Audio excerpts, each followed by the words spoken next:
I disappeared without telling anyone. At first, no one cared. Everyone thought I was merely acting on a whim, and that I would return before long. But one day passed, then 2, then 3. A month went by, and I still never appeared again. I had thought I could live quietly on my own, until a teacher from school called. Only then did the Carter family realize I had not been home in a long time. My dad, Richard Carter, flew into a rage. I only refused to buy him a cake. Was that really enough for him to stop coming home? Could it be that he does not even have enough money to buy himself a cake? Have we ever shortchanged him on allowance all these years? My mom, Claire Carter, sighed. That boy is far too immature. He takes money from the family, and who knows what he spends it on. Then Claire asked Richard, how much allowance do you give him every month? I would like to ask him myself why he could not simply buy the cake. Richard looked confused by the question. He is so disobedient. I hardly ever give him an allowance. Then he added, even if I never gave him any, the allowance you gave him should have been more than enough. Claire froze. I never gave him an allowance either. Before she could finish speaking, the two of them suddenly looked at each other and asked in unison, you never gave him an allowance. Neither of them could believe it. The allowance they gave Ryan came to tens of thousands every month, and his 3 older sisters gave him money from time to time as well. He had never once needed to worry about money. Whenever there was a holiday or birthday, they gave him even more. But it seemed they had never given me any money at all. My dad, Richard, summoned the housekeeper and asked where Ethan's room was. The housekeeper looked surprised. This entire family did not even know where their own biological son's room was. But, as the Carter family's housekeeper, she knew better than to ask questions or speak out of turn. She respectfully led them through the house. Mr. and Mrs. Carter, and the 3 young ladies, please follow me. The housekeeper led them past one room after another, turning left and right, until she finally stopped. In front of a tiny storage room tucked into a corner, Mr. and Mrs. Carter, and the 3 young ladies. This is young Master Ethan's room. Under everyone's puzzled gaze, the housekeeper pushed the door open. The entire tiny room was laid bare before them. Everyone stared in shock at the pitifully cramped space. The words, storage room, were still posted on the door. Ethan, how could he be living here? Claire asked in disbelief. Richard's brow knotted tightly. He turned to the housekeeper and demanded, what is going on? Why is Ethan living in a storage room? The housekeeper sighed inwardly. Then she answered honestly, Sir, young Master Ethan moved into this storage room when he was 8. He has lived here ever since. For 8 whole years. Truthfully, this tiny storage room was even smaller than her own room, and there was hardly anything inside. The Carters were an extremely wealthy family, yet their true heir lived in a room this small, while the adopted son occupied the large bedroom that had once been his, spent the money that should have belonged to him, and enjoyed the love of the entire family. Even the housekeeper felt sorry for him, but her position was too low for her words to carry much weight, and Mr. and Mrs. Carter had stubbornly refused to see the truth. There was nothing she could do. Claire and Richard exchanged stunned looks. They remembered what had happened when Ethan was 8. That was the year they adopted Ryan. Ryan had taken a liking to Ethan's large bedroom. At the time, they had planned to prepare another large room for Ethan. But Ethan kept making mistakes, and they wanted to teach him a lesson, so they put the matter aside. And somehow, they had left it that way for 8 full years. A trace of guilt flashed through Claire and Richard's eyes. I was their biological son, yet I had spent 8 years in this tiny storage room in the Carter home. In the end, they had failed me. One by one, they entered the room. Everything inside was completely different from what they had imagined. The room was tiny. Aside from a narrow bed, there was only a simple wardrobe, a small table, and a little stool. Even the blanket on the bed was painfully thin. They could hardly imagine how I had survived the winters, with 5 people standing inside. The room felt unbearably crowded. The 3 sisters were stunned by what they saw. Their rooms, and Ryan's, were enormous. They had excellent natural light, and every detail had been planned by top designers. We were all children of the Carter family, so they could hardly imagine that I had been living in such a cramped, suffocating storage room. There was a bank card on the desk. Claire recognized it at once. When I was little, she had given it to me as a birthday present. Yet, I had not taken the card with me. He even left his bank card behind. Is Ethan planning to starve to death out there? Olivia snapped irritably. It was possible to link the card to a phone, but the account was under their mom's name. Each of them had one. If he left the card at home, was he not afraid Mom would cancel it? Claire picked up the card with trembling hands. She hurriedly took out her phone and checked the transaction history. The rest of the Carter family realized what Claire was doing and immediately crowded around to look. After unlocking her phone, Claire opened the account she had not checked in 8 years. What appeared on the screen next left everyone completely stunned. Other than the 200,000 yuan Claire had deposited, the account was completely untouched. There had not been a single transaction in 8 years. The last purchase made with the card was 6 years ago, and the only deposit dated back 8 years. In other words, 6 years ago. When I was only 10, I had already stopped using this card. Richard's voice came out strained. When was the last time any of you gave Ethan cash? The room fell silent. After a long silence, Claire answered, 8 years ago. The 3 Carter sisters were equally shocked. We did too, they said in unison. Then how did he survive all these years? Grace murmured in disbelief. At that moment, the housekeeper standing nearby could no longer hold back. She had worked for the Carter family for more than 20 years. Since before the eldest daughter was born, she had been with the family all that time. She looked at Mr. and Mrs. Carter with pity and said, ever since you adopted young Master Ryan, young Master Ethan has spent most of his time in this storage room. Whenever he made you angry, he would go without enough food and be left hungry. The first couple of years were not as bad. Young Master Ethan could still buy himself bread and things like that, but later when his money ran out, he went hungry for quite some time. Then, one day, when I went out to buy groceries, I found him washing dishes at a restaurant. How could he have been washing dishes? Sophia cried out in disbelief. The housekeeper nodded. Young Master Ethan was still very young then, so he could not earn much. I often slipped him bread in secret. Later, as young Master Ethan grew older, he became able to earn enough money to buy his own food. The entire family was dumbfounded. It was true that whenever I was home, I was always accused of causing one problem or another. At meals, I only dared take food from the dishes directly in front of me. Whenever I was scolded or beaten, I truly did not get much to eat, but they had never imagined I had been so hungry, that I had to work part-time just to feed myself. 10 years old. I had only been 10, and I was already washing dishes for strangers. I'd kept doing that part-time job for 6 years. Richard roared angrily. Why did you not tell me something this serious? The housekeeper flinched at his fury. She hurriedly explained, when I found him, young Master Ethan saw me. He begged me not to tell any of you. Claire had already broken down in tears, and my poor child. She could not bear to imagine what it had been like for me at 10 years old. At such a young age, I had gone out to wash dishes for strangers, earning a meager wage just to buy bread. I was a child of the Carter family, the young heir who should have grown up surrounded by luxury. How could I possibly have endured such hardship? Their 3 daughters had never even cooked themselves a meal growing up, much less washed dishes for strangers, to earn their own living expenses. Claire thought of my rough hands, covered in thick calluses, and her heart felt as though an invisible hand had seized it. The pain was almost suffocating. Richard stood rooted to the spot. He stammered, I remember now. A restaurant owner once told me several years ago that a young dishwasher in his kitchen looked like Ethan. I did not pay any attention at the time. It never occurred to me that he would wash dishes for other people to earn money. Only at that moment did Richard finally acknowledge the truth that I had suffered in the Carter family. He regretted it deeply.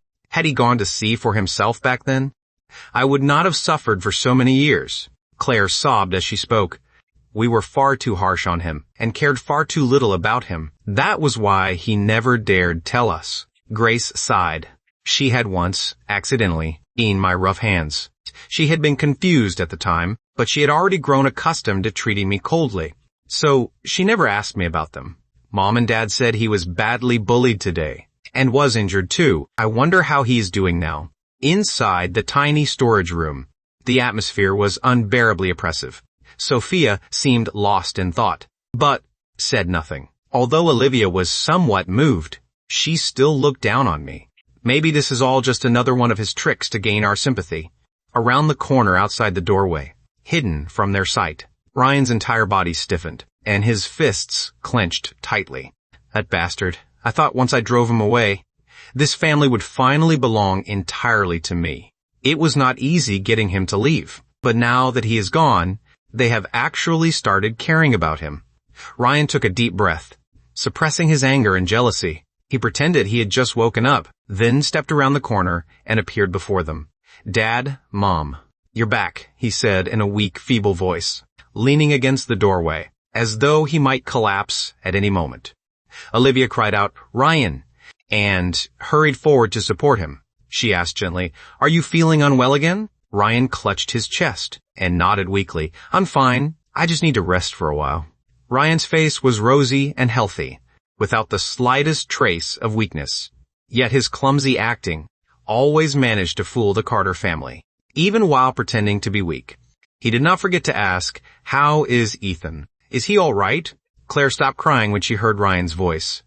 She walked over to him, hesitated briefly, and finally asked, "Ryan, tell Mom the truth.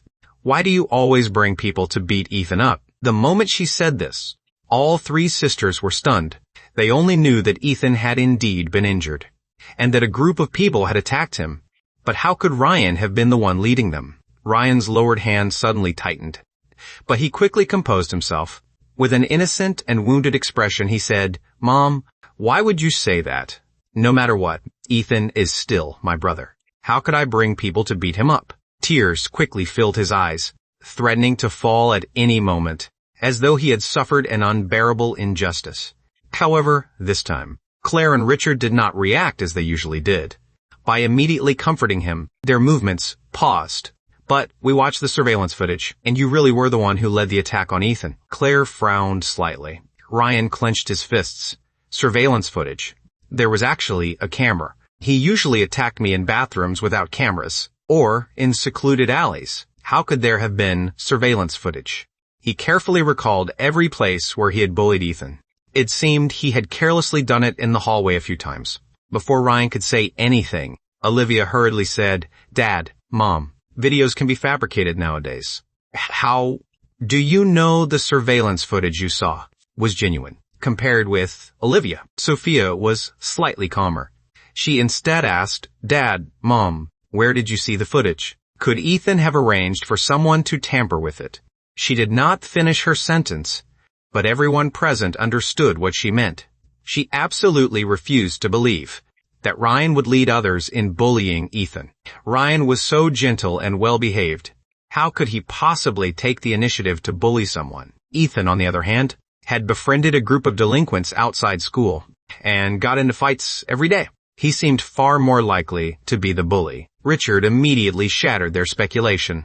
"We saw it at the police station. Chief Anderson showed it to us personally." When she heard Chief Anderson's name, Grace immediately furrowed her brow. Since he had personally shown the footage to their parents, then could Ryan really have? Grace was the calmest of the three sisters and had been quietly observing Ryan. Although his strange reaction was subtle, it still did not escape Grace's notice. A trace of panic flashed through Ryan's eyes, but he had spent his entire life perfecting his acting and quickly regained his composure. Tears slid down his cheeks as he stared at everyone in disbelief, his voice choked with emotion. "Dad, Mom, Grace, Sophia, Olivia, do you not believe me?" Seeing him like this immediately softened Richard and Claire's hearts. Claire hurriedly wiped away his tears. "Ryan, it is not that we do not believe you. We know you must have had a reason.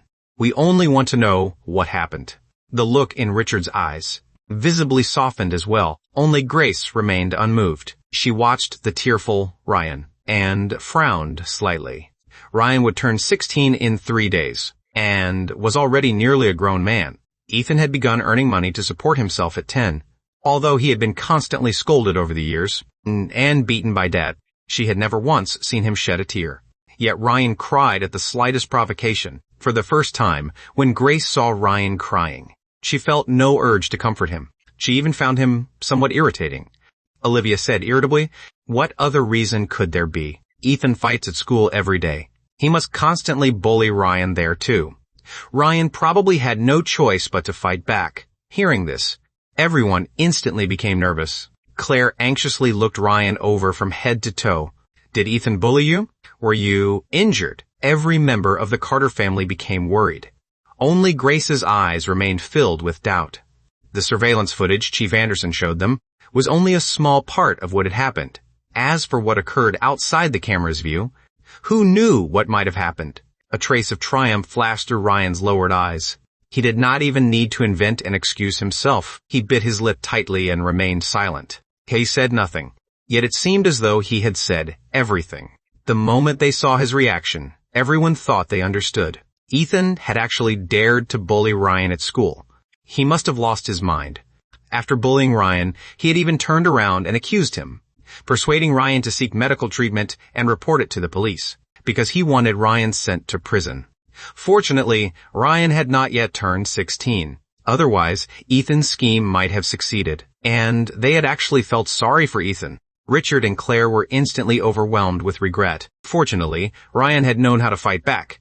Otherwise, there was no telling how badly Ethan might have bullied him. The housekeeper was stunned by the accusations before her. As far as she knew, young Master Ethan had suffered numerous injuries, but young Master Ryan had none. Ever since he was little, even the slightest red mark on his skin would send him running to Mom for comfort and sympathy. If Ethan had truly bullied him, how could he possibly have kept quiet? Had he really been bullied? And had he really been bullied, he would have caused such a scene that everyone would know about it. Only this family could be so incapable of telling right from wrong and be deceived by him so easily. I woke up early the next morning. Today was a special day. I had never bought a lottery ticket before, but on this day, I happened to pass a lottery store, and the winning numbers posted outside caught my attention. The prize that person won was not especially large, but for someone like me who was always hungry, I desperately longed for it. Quale, Antengen, Ame, Parses, I memorized the winning numbers. After quickly washing up, I bought a steamed bun by the roadside and headed straight to the lottery store. I did not have a penny to my name. All I had left was $2. The most important thing for me now was to buy that ticket. I arrived at the counter, panting heavily, and handed the owner my last $2. I recited the numbers I remembered. The owner was a middle-aged man. He looked at the $2 in front of him, then at my faded, worn-out clothes, and shook his head inwardly. A child from such a poor family should be studying hard, not wasting money on lottery tickets. Outside the lottery store, people passing by saw my pale, emaciated appearance and could not help shaking their heads and sighing. That child is already dirt poor, yet he is still gambling away his family's hard-earned money. I ignored them. After taking the ticket, I quietly began the long wait. Time passed second by second, and I could not help feeling nervous. There was only 1 minute left before the drawing. The atmosphere inside the store grew tense. The lottery players clutched their tickets tightly, repeating their numbers over and over under their breaths. At last, the drawing began. I was staring nervously at the screen when my phone suddenly rang. I took it out and saw that Grace was calling. Ryan had probably said something to them at home again, and she was calling this early to yell at me. I had no desire to waste words on her, so I hung up without hesitation. On the other end of the call, Grace stared at her phone in disbelief. I had actually dared to hang up on her. In the past, even when she called to berate me, I would only listen obediently. I had never dared hang up first. A surge of anger instinctively rose in Grace's heart. She looked at the tightly closed dormitory door and frowned deeply. It had been too late last night, so she came to school early this morning to find me. She had even gone out of her way to ask where my dorm was. She desperately wanted to see me and ask what exactly had happened. Eventually, I grew annoyed and blocked Grace's number altogether. One number after another slowly appeared on the large screen. Before I knew it, my palms were covered in sweat. The first number matched. The second number matched too. Then the third number matched. Finally, all the numbers had been revealed. I let out a long breath of relief. The lottery store filled with sighs and curses, but I was in an excellent mood. The prize was not much, but it was enough. Happily holding my ticket, I returned to the counter. The owner checked the numbers for me, and his words struck the store like a bolt of thunder. Everyone immediately crowded around. He won. He really won. And it was not a small prize either. A full $10,000. A scruffy-looking man in his early 30s could not resist walking over. He looked me up and down. "Kid, I have never seen you before. Is this your first time buying a ticket?" I did not pay him much attention, and merely nodded. After receiving my confirmation, a smile slowly appeared on the man's face. He moved a little closer to me. "Winning such a large prize on your first ticket, what is your secret? Why not tell your big brother?" His words clearly carried both a threat and a probing edge. The lottery owner paused while counting the money. Then he turned to me and asked, "I can pay out the $10,000 here. Do you have a bank account? I can transfer the money to it." Ignoring the man, I shook my head and answered the owner honestly, "No." "Then should I transfer it to a family member's account?" The owner glanced at the man and asked again. That man had always been light-fingered.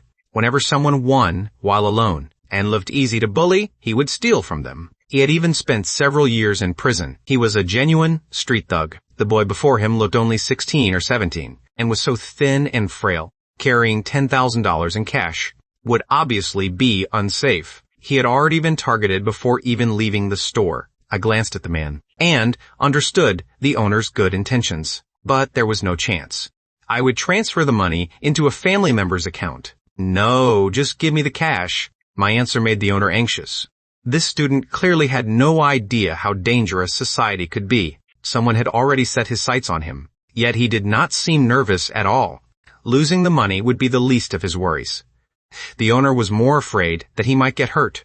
With no other choice, he counted out $10,000 and handed it to me. Then he patted me on the shoulder and advised earnestly, "Kid, hurry straight home." Not long after I left, the man followed me. The lottery owner hurriedly called out, "Wait." He hesitated for a moment, then said, "He is still only a child." "So what if he is a child? Why the hell should I care?" The man threw out those words and walked away without looking back. After receiving the money, I headed straight for the bank. I was already 16, which meant I could open my own bank account. When I reached a deserted alley, the thug from the lottery store suddenly jumped out. He was holding a wooden club and slowly approached me with a sinister grin. "Kid, what a coincidence meeting you here. What do you want?" I frowned. "Hand over the money obediently, and I will let you go without beating you. How's that sound?" I watched him warily and immediately understood that he intended to rob me. "Are you not afraid of going to prison?" I stalled him while speaking and searched my surroundings for a suitable weapon. I did not know how strong this thug was or whether he knew how to fight, but since he had a club, I had to be careful. The thug scoffed. "Prison? It is not like I have never been there before. What is there to fear? Is that so?" I suddenly gave him a wicked smile and snatched up a stick beside me, pushing hard off the ground. I charged straight at the thug. He never imagined I would attack first, and in his shock, he took my club squarely across the body. Grunting in pain, he quickly recovered and swung his own club in retaliation. Perhaps because he had spent years fighting on the streets, he had developed considerable practical experience, although I had received professional training. This 16-year-old body of mine was severely malnourished, and my stamina was nowhere near his. For a while, the two of us fought on even terms. I began to grow anxious. I did not have enough stamina to drag this out. I had to end the fight quickly. In the middle of the struggle, I suddenly spotted a thin electrical wire running along the wall. I hardened my resolve, found an opening, and stepped on the wire with my left foot, while yanking it hard with my right hand. The wire was forcibly torn apart. Without hesitation, I thrust the exposed end directly against the thug. At the same time, I quickly shoved him away and put distance between us.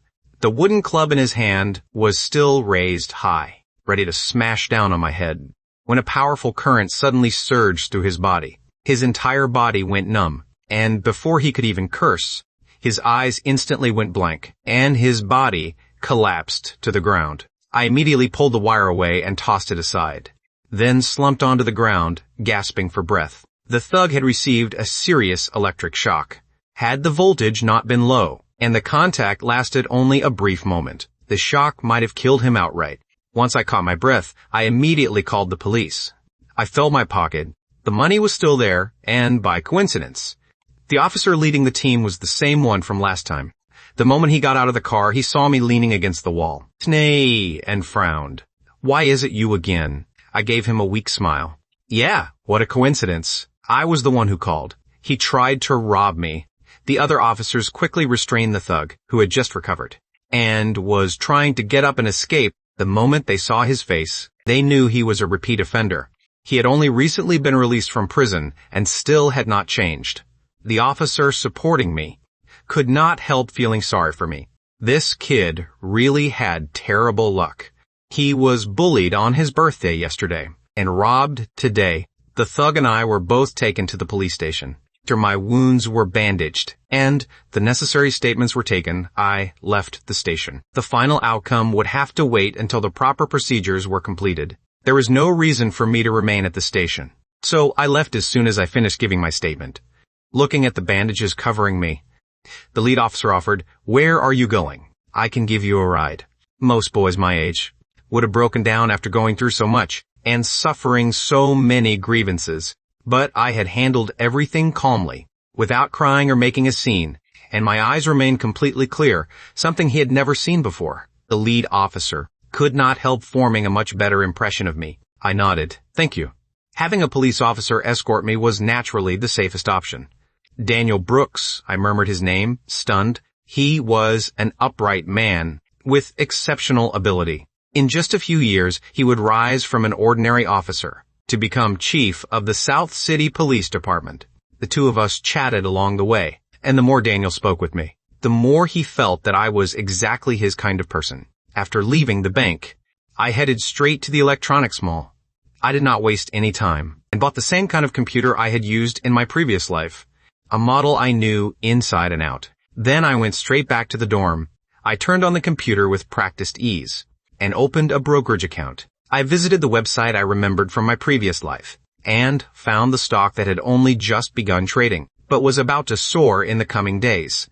Right now, it was still an obscure and completely unremarkable stock. But in 2 days, everything would change. I closed the computer, then leisurely took out a practice test and began working through it. Ryan's grades were not particularly good. He was only slightly above average in our class. He told the Carter family it was because of his poor health, that his grades never improved. My own grades were not outstanding either, but I always scored higher than Ryan on every exam. Yet, whenever we brought our test papers home, they only praised Ryan and rewarded him with all kinds of gifts for his hard work. As for me, whose grades were clearly better than his, no one ever paid any attention. I stretched, but my injuries had not yet healed, and the movement sent sharp pain tearing through me. I rubbed my aching body, then washed up and fell asleep the moment my head hit the pillow. The next day, on the school grounds, one youthful, energetic figure after another walked toward their classrooms in groups of 2 or 3. They laughed and talked about the latest interesting gossip, their young faces free of any serious worries. I stood in the dormitory corridor and watched them. For the first time, I realized what a wonderful place school could be. I took a deep breath of fresh air and headed toward my classroom. Inside the classroom, the students were heatedly discussing something. Did you hear? Ethan actually called the police. I heard. Logan and the others are still being held at the station. He really dared to report them. Isn't he afraid Ryan will retaliate? And did you hear this? The speaker suddenly lowered his voice mysteriously. He glanced around, and after making sure a certain person was not there, he finally dared continue. I heard Madison was the one who saved Ethan. Madison. Everyone instantly sucked in a breath. Then realization dawned on them. No wonder he dared call the police. Madison was probably the one who reported it for him. Does that mean Madison has gone up against Ryan? Excitement immediately flickered in everyone's eyes. Ryan and Madison were known as the two most untouchable people in school. All this time, they had stayed out of each other's way, but now they had finally clashed. Morning. Madison's light voice came from behind me. I turned around, and a smile appeared on my face. Morning. After greeting me, she walked straight past and headed toward her own classroom. Madison and I were in the same grade, but in different classes. The noisy classroom fell completely silent the moment I entered. Just now, in the hallway, many students had seen Madison greet me with their own eyes. That made everyone even more certain that I had somehow gained Madison's protection. Before they could finish digesting that piece of gossip, another figure appeared at the classroom door. It was Ryan Carter. He stared at my straight-backed figure, his eyes overflowing with hatred. It was all because of me. I had stolen away the affection he enjoyed in the Carter family. That very morning, he had clearly sensed that Grace was no longer as warm toward him as before. Unable to restrain himself, he sneered at me. Well, look who it is. The little bastard himself. I was walking toward my seat when I heard Ryan's voice. I turned and looked at him coldly. When Ryan saw that I actually dared meet his gaze, his anger instantly flared. Ethan, I have not seen you for 2 days, and you have certainly grown bolder. Are you asking for another beating? Watching him jump around in fury, I suddenly found it rather amusing. What is it, you little cuckoo in someone else's nest? You failed to get yourself sent to jail the day before yesterday. So now you want to spend a few days at the police station. Ryan flew into a rage. Who are you calling a cuckoo in someone else's nest? Listening to our exchange, everyone sucked in a sharp breath. Had Ethan suddenly lost all sense of fear today? How could he dare speak to young Master Carter like that? Ryan was the eldest young master of the Carter family, and the richest student in the entire class. Even their parents had to smile ingratiatingly. Whenever they met him, I looked at him with mocking amusement. You are just an adopted son the Carter family took in from an orphanage. Yet you used underhanded means to push me, the real Carter heir, out of my own family. If that is not stealing someone else's place, what is? Did living in the Carter home for a few years really make you think you were the true heir? The moment those words left my mouth, an uproar swept through the classroom. Ryan's eyes widened in disbelief. What was I saying? How could I dare reveal something like this at school? The entire class erupted. Did I hear that correctly? He said Ryan was adopted by the Carter family, and Ethan is the real Carter heir. No one would ignore their biological son, just to favor an adopted child, right? All kinds of expressions appeared around the classroom. Everyone began talking at once, speculating about whether the story could be true. More and more people thought that if I were lying, the truth would be exposed immediately. I should not be stupid enough to do that, which meant Ryan might really be the adopted son. They had spent years clinging to Ryan, and many of them had bullied me more than once, just to please him. Now they had learned the truth. My God. The way everyone looked at Ryan instantly changed. Many students immediately took out their phones and recorded the tense confrontation between us. Some even started live streaming it. After recovering from his shock, Ryan saw all the phones pointed at him and quickly reacted. He put on an expression of utter disbelief and hurt as he looked at me. What are you talking about, you penniless loser? How dare you pretend to be the Carter heir? There are better ways to get rich than making up a lie like this. The moment Ryan said that, the students began whispering among themselves, and the tide of criticism instantly turned against me. I knew it. He really is. So desperate to get rich that he has lost his mind. He is trying to scam young Master Carter. For long, a story about a vain student slandering the Carter heir. In an attempt to extort money shot to the top of the trending list. Photos of both of us were attached. For a while, the people online could not tell which one of us was telling the truth and which one was lying. I was so angry, I nearly laughed. Ryan had clearly grown accustomed to bullying me. He thought I would still let him slander me as he pleased, without daring to fight back, because I was afraid of upsetting the Carter family. Since that is what you claim, why do we not call the police? One investigation will reveal the exact year and date. The Carter family adopted you from the orphanage. Ryan's face turned pale. His fists clenched tightly, until his fingertips turned white. Suddenly, an idea flashed through his mind, and he looked as though he had discovered something horrifying. Ethan, I cannot believe you would go this far for your own vanity. You even bribed the police. How despicable can you be? The moment he said this, the classroom erupted again. Who would have thought Ethan was capable of something like that? As Ryan listened to the students talking, a smug smile tugged at the corner of his mouth. He had only claimed that I bribed the police. He had never said exactly what I had bribed them to do. Everything else was merely a rumor invented by these foolish students. His accusation would also make the Carter family wonder whether the surveillance footage they saw the day before yesterday had been tampered with by the officer I supposedly bribed. The Carter family had always been quick to imagine the worst about me, and Ryan was highly skilled at manipulating them this way. Lost in his triumph, he failed to notice the beautiful figure standing outside the classroom. Grace had waited outside my dormitory all morning yesterday, but never saw me, and could not reach me by phone. So today, she had deliberately come to my classroom to find me.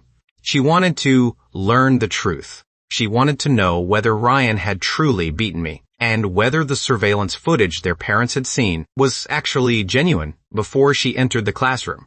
She heard the argument inside. This time, she did not rush in to defend Ryan.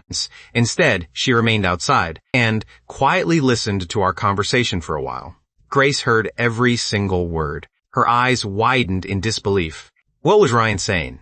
He was actually denying at school that Ethan was an heir of the Carter family, although their parents had indeed publicly claimed that Ryan was their biological son. They had never once said that Ethan was not their child.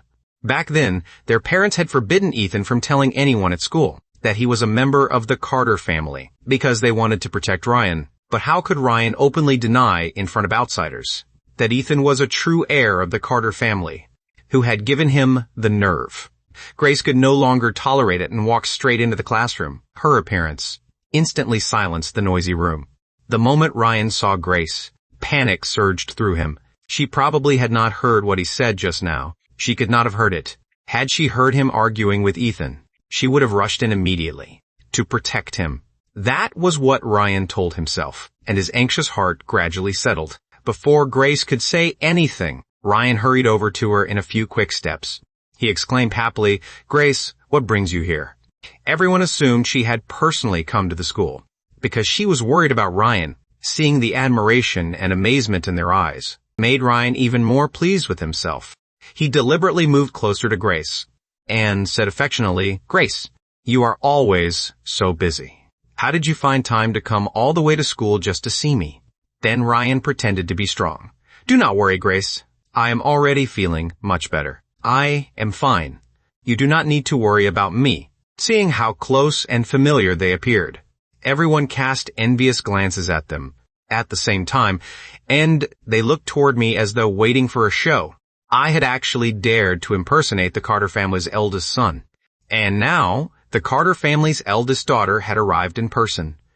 They wanted to see how thoroughly she would humiliate me. Everyone wore an eager, entertained expression. Some students even pointed their live stream cameras directly at the three of us. I had no interest in dealing with these bored people, so I returned directly to my seat, took out a practice test, and focused on studying. 2 years was far too long. I wanted to graduate as soon as possible and cut all ties with the Carter family. I did not want to look at these people for another second. Grace frowned. She glanced indifferently at Ryan, instead of reacting as she normally would, by immediately asking whether he felt all right.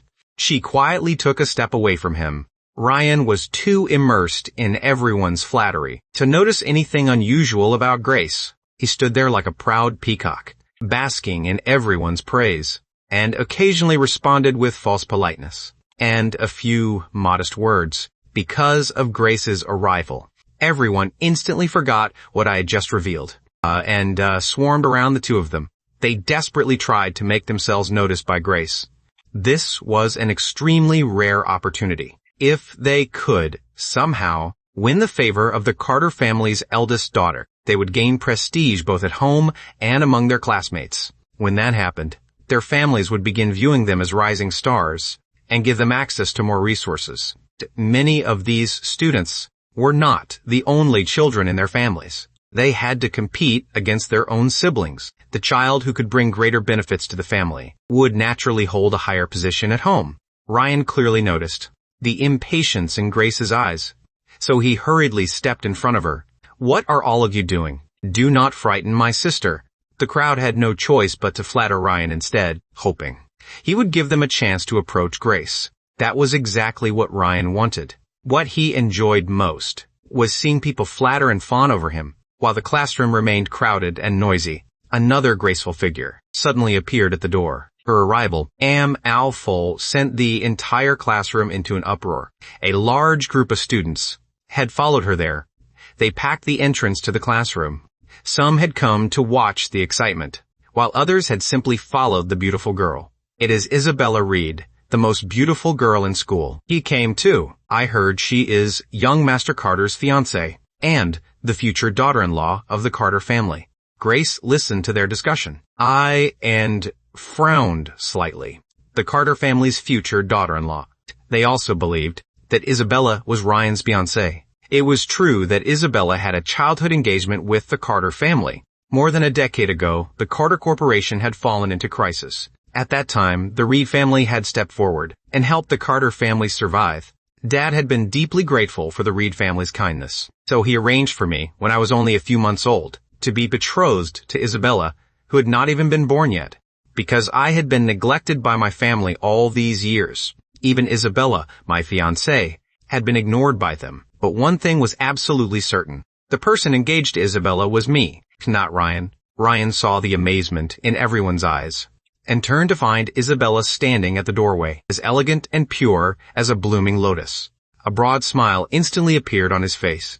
"What brings you here?" He greeted her warmly. While eagerly walking toward her, Isabella looked at the smiling Ryan, and her beautiful face flushed. She shyly glanced at Grace, then said to Ryan with reddened cheeks, "I heard Grace came to school, so I came to see her."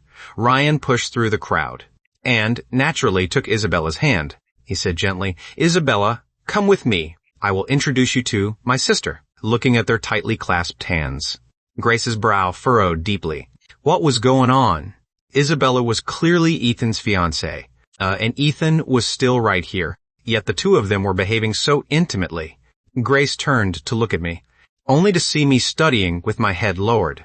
My eyes remained fixed on the test paper on my desk, as though all the conflict around me had nothing whatsoever to do with me. We had been siblings for so many years. This was the first time Grace had ever looked at me so carefully. I had already grown so much. It was just that my cheeks were far too thin. I really must have suffered greatly in the Carter family. Ryan brought Isabella over to Grace and introduced her with a broad smile. "Grace, this is my girlfriend, Isabella Reed." Grace frowned. She looked at Isabella and asked, "Miss Reed, are you Ryan's girlfriend?" Isabella nodded shyly. Her voice was indescribably soft and delicate. "Grace, my name is Isabella Reed, and I am young Master Carter's fiancée. Our fathers arranged the engagement when we were children. Do you remember?" Grace's frown deepened, since Isabella knew that she had been promised to a young master of the Carter family.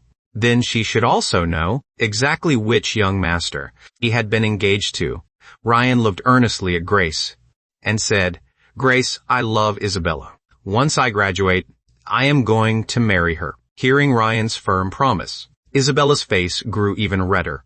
Ryan's declaration immediately sent a wave of shrieks through the classroom. Grace listened to the students' exaggerated screaming and looked at the hands the two of them were holding tightly. Without realizing it, a haze of anger rose inside her. Grace frowned and asked Isabella, "Do you not know who you are engaged to?" The shy expression on Isabella's face froze. She looked up at Grace in surprise. What did Grace mean by that? Of course, she knew who she was engaged to. But had Ryan not said that he was the Carter family's most beloved young master? Everything she had observed over the years seemed to confirm it. He had already asked about the engagement when it was arranged all those years ago. They had only said she was engaged to a young master of the Carter family. No one had specifically named which one. The Carter family adored Ryan so much that as long as Ryan said he loved her, they would, certainly, change the engagement so that she would marry him. Why was Grace suddenly acting this way now? Ryan was also startled by Grace's sudden question. He had deliberately told Grace that he loved Isabella and wanted to marry her someday. Precisely so, the Carter family would transfer the engagement to him. But when he saw the crowd watching around them, Ryan hurriedly interrupted. "Grace, Isabella and I truly love each other." Ryan's implication was obvious. He was saying that he loved Isabella and wanted the engagement transferred to him. This time, however, Grace did not immediately indulge him or agree with what he said. She continued speaking to Isabella. "Miss Reed, you should know that the Carter heir you are engaged to is Ethan Carter. Yet you have now become the girlfriend of Ethan's younger brother, Ryan." Do you have any respect for the Carter family's reputation, Poise? And you too, Ryan. Grace turned toward him, her voice still carrying a trace of coldness. Ethan is a rightful heir of the Carter family. He is the child Mom carried for 10 months and gave birth to. He is my biological younger brother. And he is your older brother. When did he become a penniless loser? As Grace continued speaking, her voice filled with intense anger. Although she truly had looked down on me before, I was still her biological brother, and a young master of the Carter family. That bond of blood could never be changed. It was a fact no one could erase. Her disapproval of me was one matter, but she would not tolerate anyone bullying me at school. That was not merely a slap in her face. It was a slap in the Carter family's face as well. That was why, after learning I had been bullied, she insisted on finding me and demanding an explanation. Grace looked at the shocked Ryan and slightly suppressed her anger. Then she continued, Ryan, without obtaining Ethan's permission, you took your older brother's fiancée for yourself. Do you really think that is appropriate? When Grace finished speaking, both inside and outside the classroom, everything fell into a deathly silence. Everyone stared blankly at them. What had she just said? She said Ethan was the true young master of the Carter family, and that the school beauty Isabella Reed was Ethan's fiancée. Then Ryan really was the child adopted by the Carter family. Everything Ethan had said was true. My God, how could that be possible? After the brief silence, the crowd erupted. All this time, Ryan had presented himself as the Carter family's only heir, and as the fiancé of Isabella Reed, the most beautiful girl in school, because of those two identities. He had always acted arrogantly at school, but now they were being told that both were false. His identity as the wealthy family's only heir was false, and so was his identity as the school beauty's fiancé. At school, Ryan and I had always been complete opposites. Ryan was the wealthiest young master in the entire school, while I was the poorest loser there. The students had often trampled on and humiliated me. Ryan and Isabella were both completely stunned by Grace's words. Neither of them had ever imagined that she would take this attitude. Had she not always doted on Ryan the most? How could she? How could she suddenly defend that bastard, especially in front of so many people? How was Ryan supposed to remain at this school, or in this class after this? At the Carter residence, the family had just finished breakfast and was preparing to leave. Sophia took out her phone and was immediately drawn to a trending story that appeared on the screen. She instinctively opened it. It was a live stream from Ryan's school. Seeing the flood of comments insulting Ryan, Sophia's eyes widened in shock. She cried out unconsciously, "What are they doing?" Olivia immediately moved closer to Sophia and looked at the screen of her phone when she saw what was happening. Olivia could not help crying out as well. Richard frowned. Is it not just more ridiculous online gossip? Sophia hurriedly turned the phone screen toward Richard and Claire. The live stream instantly appeared before them, along with the overwhelming flood of insults. How could this happen? What are they doing? Richard flew into a rage. How dare they treat Ryan like this? What did he ever do to offend them? Claire's eyes instantly reddened, whether from anger or because she felt wronged on Ryan's behalf. Olivia immediately pulled out her phone and entered the live stream. Her fingers flew across the screen as she began firing back at the commenters. Do none of you have anything better to do? Why are you all targeting him? Do you really think the Carter family is easy to provoke? The moment Olivia's comments appeared, they immediately triggered a fierce response from the viewers. The person above must have just joined the live stream before commenting on something you know nothing about. I strongly suggest watching the replay. Seeing someone call Ryan a scumbag, Olivia instantly exploded with fury. Who are you calling a scumbag? He is such a gentle and well-behaved boy. How can you bear to treat him this way? Are you not afraid of divine punishment? Olivia's fingers never stopped moving. They were almost leaving after images across the screen. Do you know who the person you are defending really is? Every word out of his mouth is a lie. Only fools like you would believe his nonsense. Olivia was clearly furious and had begun speaking without thinking. Grace was no longer with the family at that moment, so Olivia had not seen what Grace had said. She simply assumed I was bullying Ryan at school. When the viewers saw her blindly defending him, the entire live stream erupted. Even the other members of the Carter family frowned when they saw what she had written. Belittling a member of their own family in front of outsiders was only humiliating the Carter family. But the Carter family did not immediately reprimand her. But the viewers in the live stream were not going to let her off so easily. The words compulsive liar described Ryan almost perfectly. Exactly, Ethan is clearly a true heir of the Carter family. Yet Ryan called the real heir a penniless loser, who was impersonating a Carter to extort money. Fortunately, the eldest Carter daughter arrived. Otherwise, we would all have been deceived by him. When they saw those comments, the Carter family exchanged bewildered looks. What was going on? Why could they not understand what everyone was saying? Ryan had denied the true Carter heir's identity. How could Ryan possibly have done such a thing? In the beginning, they had only told Ethan, not to mention at school, that he was a Carter heir, so Ryan would not feel inferior. But publicly denying Ethan's identity was entirely different. At last, they began to sense that something about this situation was not right. Sophia hurriedly opened the live stream replay. The platform automatically recorded every live stream. Fortunately, it had that feature, or she would not have been able to watch what had happened. The Carter family held their breath and stared fixedly at the phone on the table on that tiny screen. Every scene that had just taken place in the classroom peered before their eyes when they saw me publicly reveal that Ryan was the Carter family's adopted son.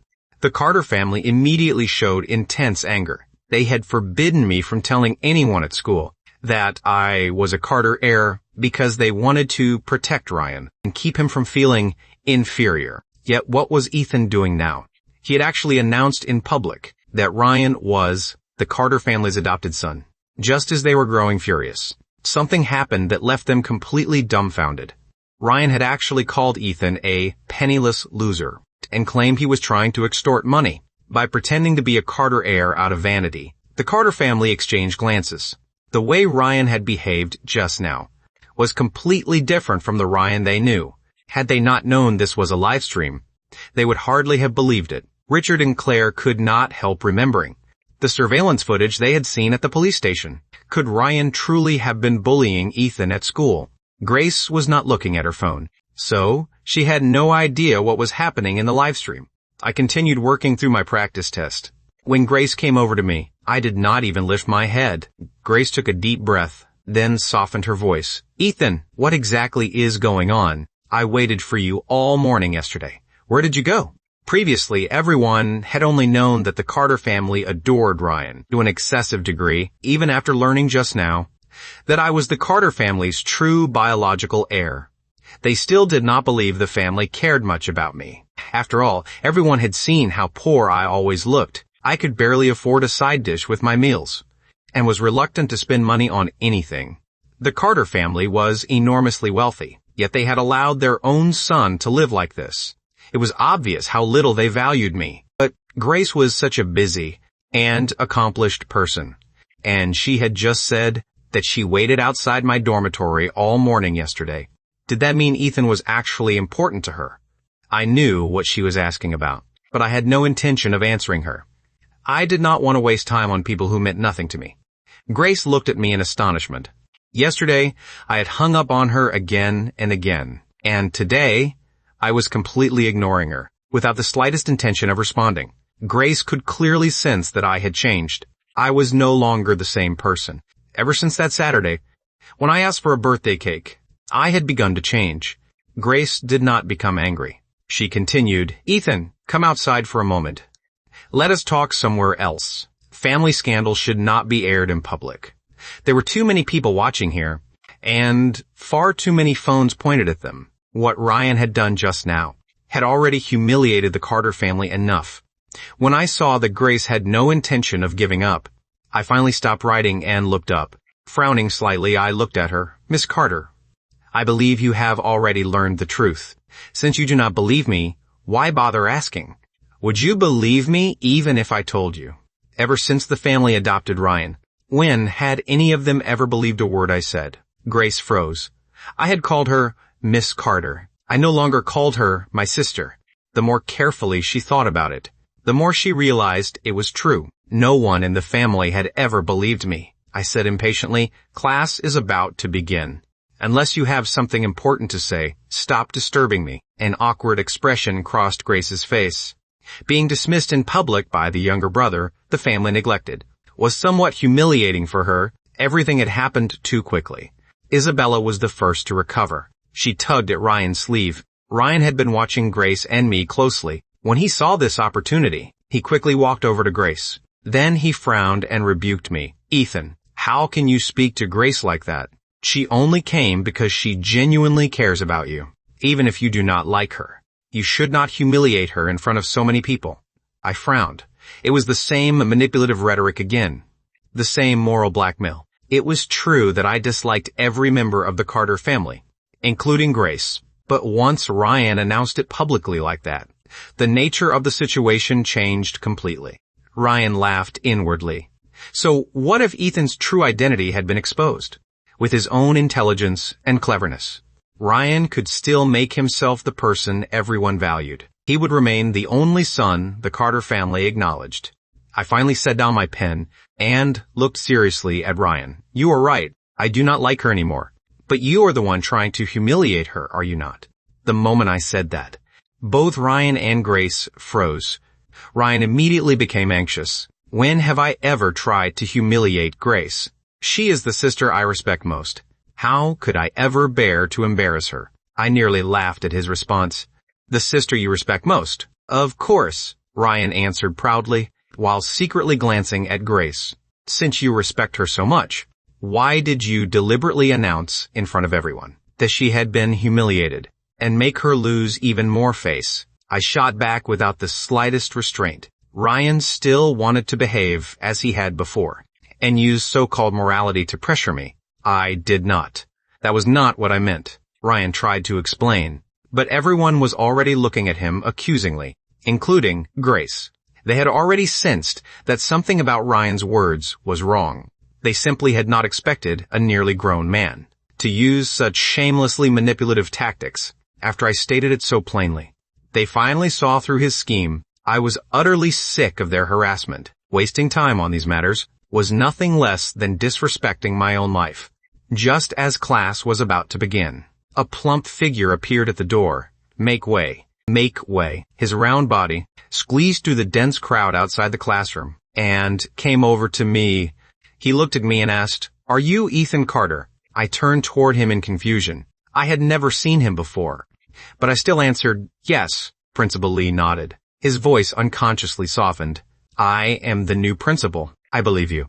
Do not be afraid. As long as you attend this school, the teachers and I will protect you." I was slightly surprised to hear that. The new principal, Chief Anderson, had certainly acted quickly. After I reported the bullying, Chief Anderson had only said that he would report the matter to the education board. I never expected that after only 2 days, the new principal would already be in office. The former principal had been cowardly and incompetent. It was not as though he did not know I was being bullied, dowry, but because he feared the Carter family's influence, he had never dared say a word. This Principal Lee seemed much more promising. After speaking to me, Principal Lee turned toward Grace. His expression became stern. "Ms. Carter, this is a school, a place where children come to learn. Please do not interfere with their studies." Grace was equally surprised. The school had actually replaced its principal. Was it because of Ethan? Could the claims that Ethan had been bullied really be true? Otherwise, how could they have dismissed the principal so quickly? Grace could not help forming several suspicions.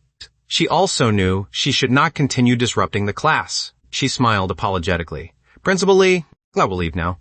Ryan anxiously wanted to say something more, but since Grace had already agreed to leave, he could not say much else.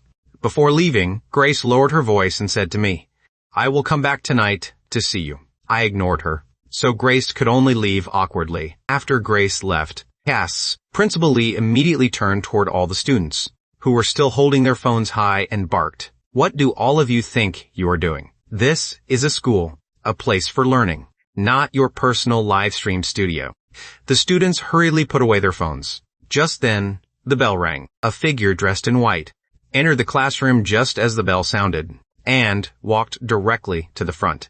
Principal Lee pressed both hands downward for silence, then introduced the woman standing beside him, who was smiling at the students. "This is your new homeroom teacher, Ms. Harper. You may call her Ms. Harper." The moment he finished speaking, the classroom erupted in thunderous applause.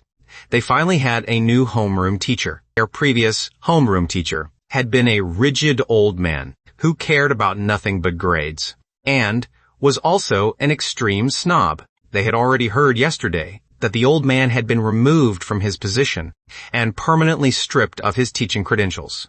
It was probably because he had allowed me to be bullied for so long. While everyone else was delighted, only Ryan's eyes were filled with darkness. He glared at me bitterly, and a vicious glint flashed through his eyes. Ethan would eventually regret everything he had done today. In a single morning, Ryan had been completely humiliated.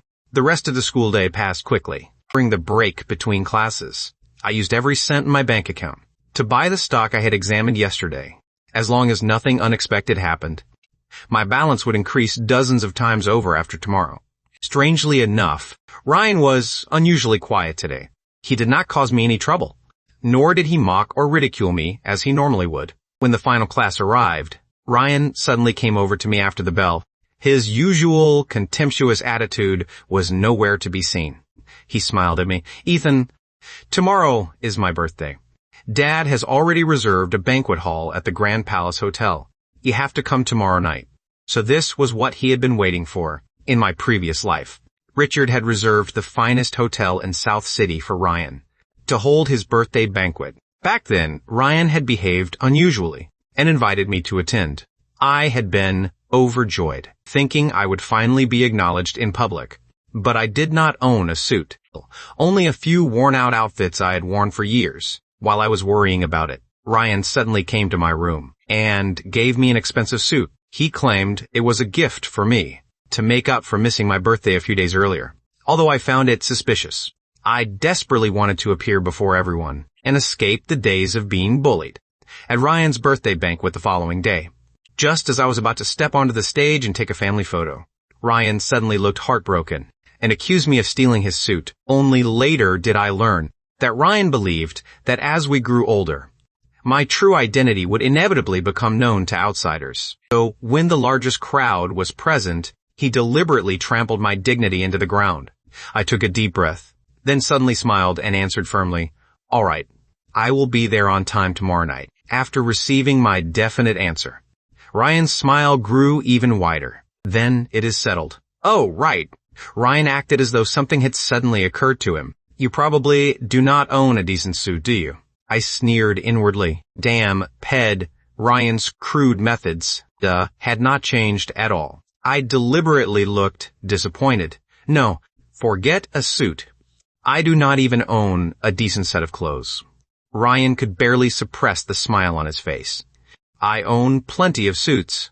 I will bring one for you tomorrow." Ryan could not hide his smugness. After tomorrow, everyone in the world would know exactly what kind of thief Ethan Carter was. Then the scandal that happened today would quickly be forgotten. People might even believe that everything that happened today had been planned entirely by Ethan. After all, he was the kind of person who would even steal clothes. Seeing his triumphant expression, I suddenly felt like teasing him. "You are really kind enough to give me clothes." Ryan's expression froze. After a long moment, he answered somewhat unnaturally, "Everyone learned today that you are a Carter. I simply do not want you embarrassing the family." What a remarkable thing to say. It was as though Ryan were the Carter family's true heir, while I was merely some insignificant servant. I smiled and casually said, "Then thank you, my dear little brother." That evening, I had just finished dinner and returned to the dorm when Grace arrived. She stood in the doorway, frowning as she examined the room. "This is your dorm room. Why is there practically nothing here? It is still better than living in the Carter house." I answered honestly. Grace froze. The dormitory was indeed simple, but compared with the place I had lived in at the Carter home, that cramped storage room, it was undeniably much better. "Why are you here? Say what you need to say. I still have to study," I said impatiently, seeing my attitude. Grace instinctively felt uncomfortable, but when she remembered how much she had wronged me all these years, She decided not to speak indirectly and went straight to the point. Ethan, did Ryan really bully you at school? I raised an eyebrow. Is Miss Carter worried about me? Grace frowned. I am your eldest sister. Stop calling me Miss Carter every other sentence. I sneered. Were you not the one who said you did not have a brother like me, and ordered me never to call you my sister again? I did not invite her inside, and simply leaned back against the couch, looking at me, who was completely different from before. Grace's delicate brows drew tightly together. Ethan, why did you suddenly change? In the end, Grace finally asked the question. Changed. I finally looked at her. How have I changed? Because I no longer behave as I did before, letting Ryan frame and bully me, while allowing all of you to slander and humiliate me. Grace was once again left speechless. After a long silence, Grace asked again, Ethan, Ryan really has been bullying you at school, has he not? Mom said they watched the surveillance footage, but Ryan claimed you bribed the police. I sneered. I have no money or influence, and I cannot even afford enough food. What does Miss Carter think I could possibly use to bribe the police? As I spoke, I suddenly removed my shirt, revealing the horrifying scars covering my body. Grace sucked in a sharp breath and instinctively raised a hand to cover her mouth before she cried out. How could this be? I walked closer to Grace and stared directly into her eyes. Then I said each word clearly. Grace, this is the last time I will ever call you my sister. Look carefully and tell me what all these marks on my body are. Ever since the Carter family adopted Ryan, he has left these scars on me one by one. Grace's eyes were already filled with tears. Her hands trembled uncontrollably. How could this be? How could Ethan have so many scars on his body? The wounds varied greatly in age, some large and some small, packed densely together. They covered nearly every part of my body. She raised her head and looked at me in disbelief. Why did you never tell me? Whether or not Ryan caused these injuries, how had I endured so many injuries? My smile grew even colder. Did I never tell any of you? How many times had I told you since I was little? But did any of you ever believe me? But Ryan said you got those injuries fighting other students at school. Fighting whom? I cut her off directly. Who have I ever fought at school? Had any of you bothered to investigate at school, you would have discovered the truth easily. But did any of you ever investigate? You only ever believed Ryan. All that manipulative liar had to do was pretend to be pitiful. And you believed every word he said. None of you ever took me seriously, see, or held me in your hearts. You never once treated me like family. By the end, I was practically roaring. I had already told myself countless times that they were not worth it and that I wanted none of their so-called familial love. But they were still my biological parents and my biological sisters. When I truly faced them, I still could not suppress my anger and pain. Grace stared at me in a daze. She had genuinely never considered any of this before. Ryan had always been in poor health, and every time he became sick or was hospitalized, they blamed Ethan. They had indeed been deeply prejudiced against me. They had always believed that Ethan was an uncontrollable and disobedient wild child. They had never considered that I might have been falsely accused. Tears filled Grace's eyes and streamed uncontrollably down her face. I am sorry, Ethan. I am so sorry. It was our negligence that made you suffer like this. Hearing those words, my eyes could not help turning red. I had imagined hearing that apology countless times in this life. I had waited far too long. So long that my heart had completely died. Grace suddenly remembered something. She grabbed my hand. Ethan, you suffered so many injuries. Where did you get the money to go to the hospital? Ever since they adopted Ryan, they had stopped giving me any allowance. Going to a hospital cost money. And I had so many injuries. That treatment alone would have cost a fortune, although that amount meant little to them. For someone who had no financial support from his family, it would have been an enormous expense. I gradually calmed myself, then indifferently shook off her hand. I picked up my shirt from the floor and put it on. What hospital? How could I afford to go to a hospital? I simply bandaged the injuries myself. I was telling the truth. Hospital treatment was expensive. When the bullying first began, I still had enough money to get my wounds treated. But after that money ran out, I could only bandage them carelessly myself. That was also why all those wounds had left scars. As for the places on my back that I could not reach, I could only wrap a strip of cloth around them as best I could. When she heard this, Grace's tears fell even harder. My God, how could this have happened? He bandaged himself. He had no medicine and no clean medical supplies. So how could he properly treat his wounds? He had said the bullying began after they adopted Ryan, which meant that even as a child, when he was only 8 or 9 years old, an age when many boys still acted spoiled in their mother's arms, he had already been forced to bandage those countless wounds by himself. Grace could not imagine how I must have felt while being bullied, when no one in my family believed me, and I used my tiny hands to dress my own wounds. How heartbroken and hopeless must I have been? Grace sobbed uncontrollably. Her heart hurt as though an invisible hand were crushing it. She could only clutch her chest and repeat again and again, Ethan, I am sorry.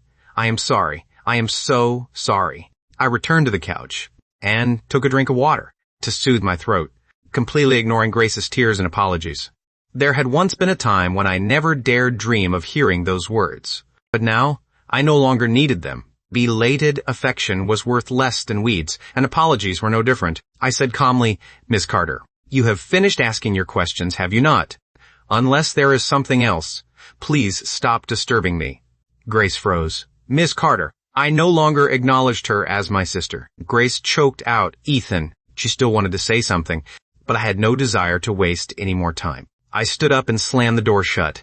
Grace recoiled in fright, barely avoiding having her nose struck by the door. She pounded on it. Ethan had suffered so much, and she wanted to speak with him and comfort him. I said impatiently, stop forcing me to call security. Grace's hand froze against the door. Do you really hate seeing me that much? I am your eldest sister. But the only response she received was silence. I had already taken out my books, and thrown myself into studying. I possessed the memories of my previous life, and my mind was already mature. My ability to understand different subjects was far beyond that of an ordinary 16-year-old, which made studying much easier. Besides, all of this material was something I had already learned once in my previous life. Now, I only needed to review what I had forgotten. Grace had no other choice, and could only turn around and leave. The moment Grace returned home, she saw Ryan crying in front of the entire family. His eyes were red, and his head was slightly lowered. He said with a deeply apologetic expression, I am sorry, Dad, Mom, Sophia, Olivia, this is all my fault. I was simply too afraid of losing all of you, so I spoke recklessly at school. I did not mean it. I truly did not mean it. Richard's expression remained cold, as he tried not to look at Ryan's aggrieved face. Ryan, I know you feel insecure, but Ethan is my son. That is a fact no one can change. You cannot join outsiders in bullying him at school. What do you think that does to the Carter family's reputation? Hearing the slight reproach in his voice, everyone instinctively wanted to speak and plead on Ryan's behalf. But then they remembered the live stream they had watched today, and the expression Ryan wore when he called Ethan an extortionist and a penniless loser. So everyone fell silent again. Grace stood around the corner from the doorway, an indescribable coldness in her eyes. The horrifying scars covering Ethan's body were still vivid in her mind. She did not immediately rush forward to accuse Ryan. She wanted to see what excuse he would make this time. Ryan secretly clenched his fists. Dad had actually scolded him because of Ethan. It was all that bastard Ethan's fault. Ryan suppressed the rage inside him, and the tears brimming in his eyes instantly fell. With a thud, Ryan dropped straight to his knees. Dad, I was wrong. Everything was my fault. I should not have been afraid of losing all of you. I will leave right now. You can bring Ethan back home. As long as I am gone, Ethan will surely return. As he spoke, Ryan stood up and headed directly for the door. But, after taking only 2 steps, he suddenly clutched his chest and curled up in pain, his entire body folding inward. The sight terrified everyone. Grace's fists tightened, and she nearly rushed forward to help him. But then she remembered the wounds covering Ethan's body and forced herself to remain still. The other members of the Carter family could not restrain themselves. Richard immediately forgot about reprimanding Ryan and rushed over in a single stride, catching him before he fell. Richard panicked, and the entire Carter family descended into chaos. None of them had any attention left to spare for Ethan. They all crowded anxiously around Ryan. "Ryan, do not frighten Mom. No one said you had to leave." Tears instantly welled in Claire's eyes. "Ryan, please, do not get worked up. Ethan deliberately provoked you first, and that was why you said the wrong things. Do not worry. None of us blame you anymore." Olivia rubbed Ryan's back and spoke anxiously. Hearing her words, the others did not entirely agree, but no one spoke up to object. Richard hurriedly shouted, "Take him to the hospital." The moment he heard this, Ryan quickly pressed down on Richard's hand. He shook his head with difficulty. "I do not want to go to the hospital." Richard no longer cared about anything else. He softened his voice and gently comforted Ryan. Ryan raised his tearful face and pleaded, "Dad, I do not want to go to the hospital. Hospitals are so cold. I do not want to go. I will be fine after sleeping for a while." Tomorrow was his birthday banquet. How could he go to the hospital now? What if those incompetent doctors made him stay there? Seeing Ryan like this, Claire's heart had already broken for him. After all, he was a child she had loved for so many years. Even if he had made a mistake, how could she truly bear to blame him? She pulled Ryan into her arms, speaking with a tenderness Ethan had never dared dream of receiving. "Do not be afraid, Ryan. We will all stay by your side." Ryan buried his face in Claire's embrace, and the corners of his mouth slowly curled into a smile. The Carter family were all half kneeling in front of him, so none of them could see that smile. But from where Grace was standing, she could see it clearly. Grace sucked in a sharp breath and hurriedly covered her mouth to keep herself from crying out. The smile on Ryan's face was smug and sinister. There was not the slightest trace of weakness left. His pain had been an act all along. Ryan stubbornly refused to go to the hospital, so the entire family had no choice but to coax him. Then he claimed he was tired and wanted to sleep. Only after watching Ryan fall asleep did the Carter family leave his room.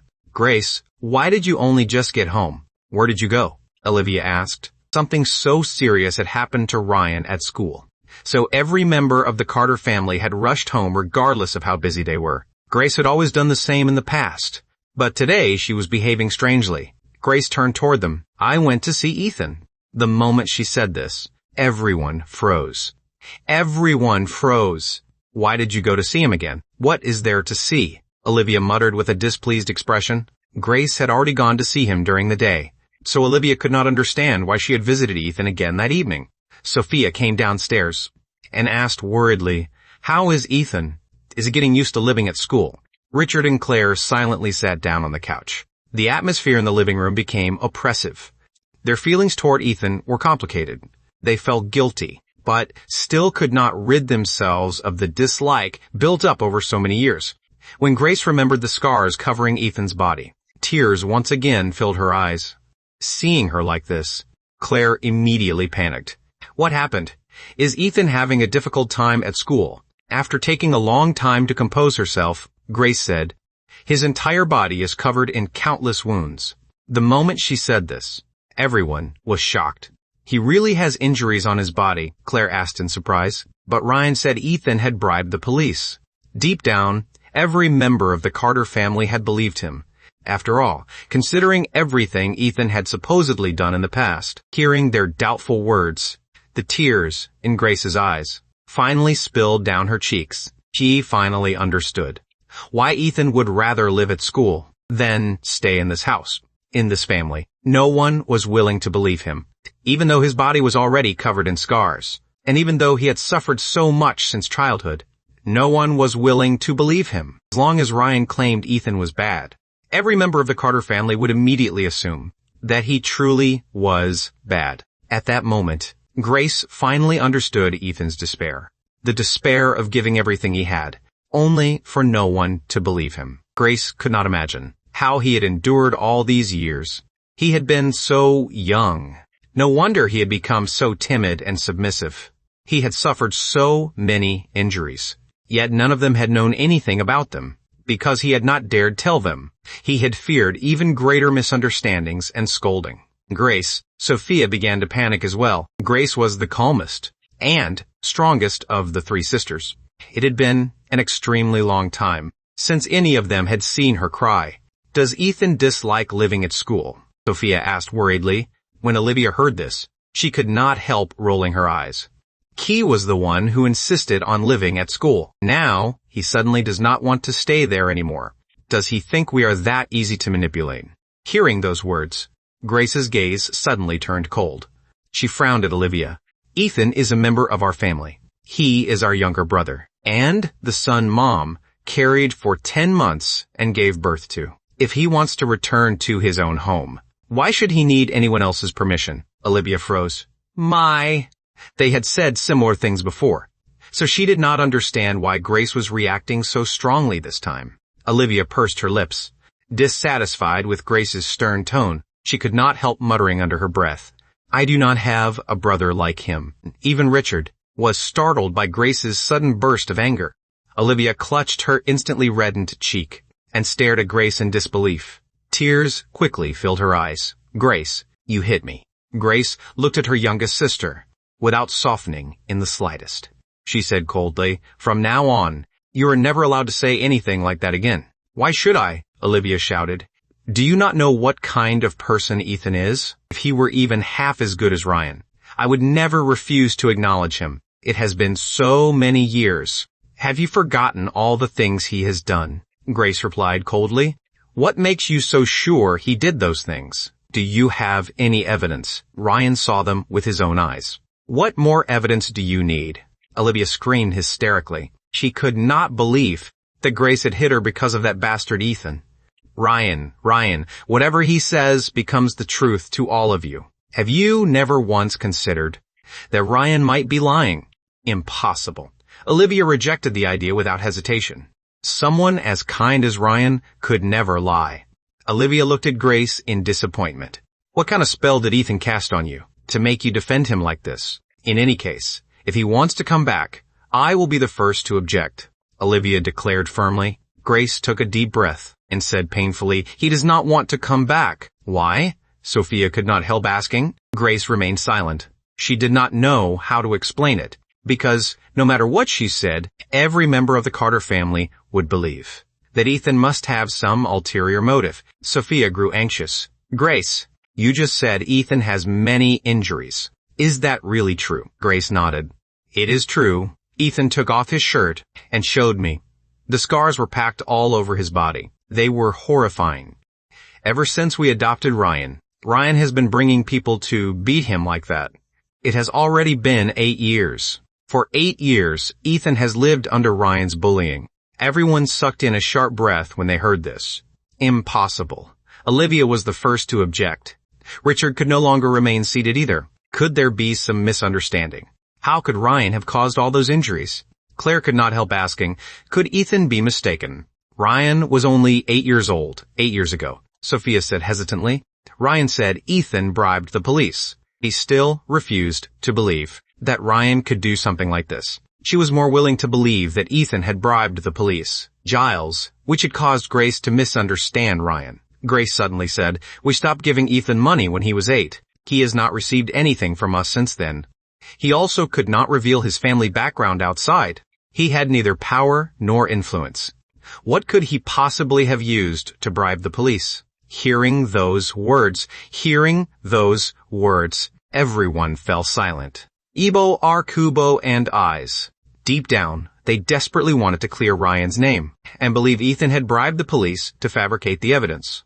That was why they had refused to think too deeply about these practical questions. Claire had always believed that the surveillance videos and photographs had been tampered with. She still refused to believe that Ryan could truly be capable of such things. But now, the truth had been laid bare before Claire, and she had no choice but to believe it. The thought of Ethan made her heart ache again. He had suffered so many injuries. Why had he never told them? Because, no matter what he said, none of us would ever believe him. All this time, we had only ever trusted Ryan unconditionally. Grace was overwhelmed with guilt. She had always been wise and composed in the business world. Yet, for some reason, she had been unbelievably blind when it came to her own family. I went to see his dormitory. There was practically nothing inside.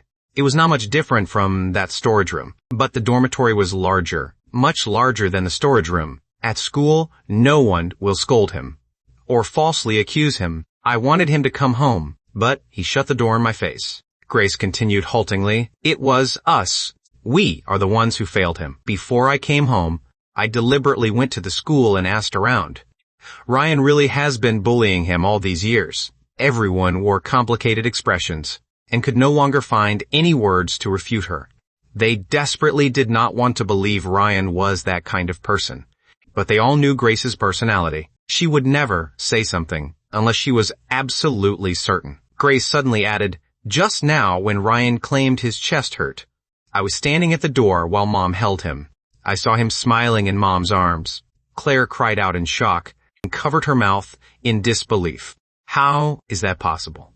Richard frowned. "Could you have seen it wrong?" Grace answered firmly, "I saw it clearly. He really was smiling." He looked extremely pleased with himself, and there was something sinister in that smile. Sinister was the most accurate word to describe his expression. The living room fell into deathly silence. Their emotions were far too complicated. After a long silence, Olivia suddenly cried, "Have all of you forgotten? Ryan saved the lives of all three of us. Have you forgotten everything he did?" The moment she said this, everyone fell silent again. The reason they had doted on Ryan since childhood was not merely because he was gentle and obedient. It was also because when Ryan was very young, he had used his small, frail body and risked his life to save each of them. Ryan had saved their lives. No matter what he had done, that undeniable fact would never change. Every one of them owed Ryan their life. It was because he had saved them that his health had become so weak. The next day, I opened my computer with practiced ease. As expected, the stock I had bought had skyrocketed. My money had multiplied dozens of times over. I glanced at the calendar. There were still 2 days left. In 2 days, the stock would crash, as long as I sold it before the plunge. I estimated I would earn at least $500,000. I had just closed the computer when someone knocked on the door. As promised, Ryan had come, bringing an exquisite suit with him. I opened the door and looked at the suit in Ryan's hands. The design and fabric were identical to the suit from my previous life.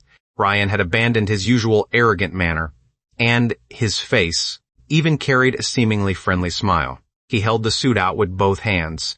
Everything before was my fault. This suit may not be the newest design this year, but it was created by designer Vaughn. I am giving it to you as an apology. Designer Vaughn. I pretended not to understand. A trace of contempt appeared at the corner of Ryan's mouth. I could not believe you had never even heard of designer Vaughn. He quickly concealed the disdain in his eyes and explained gently, "Designer Vaughn is one of the most famous designers in the country. It is extremely difficult to commission anything from him. Dad had this suit made for my birthday last year. It cost several $100,000. Look, his design number is embroidered right here. I have only worn it once, and I could never bear to wear it again." Ryan could not hide the smugness in his voice. A single outfit of his was worth several $100,000. As for Ethan, he was wearing his school uniform, and his wardrobe was nearly empty, with only a few faded, worn-out outfits hanging inside. How could Ethan possibly compare with him? A smile appeared at the corner of my mouth. I reached out and accepted the suit, then carefully examined the number embroidered into the corner. Of course I had heard of designer Vaughn. I knew that every time he designed an outfit, he used a special method to embroider a unique number into one corner, to prevent counterfeiting. Every outfit he made was one of a kind. I pretended to be delighted. "So, this is one of the legendary outfits designed by designer Vaughn." Seeing my expression made Ryan's smile grow even broader. "As long as you like it, I can finally relax." After placing the suit in my hands, Ryan still reminded me carefully, "You will look wonderful in this. Be sure to wear it tonight.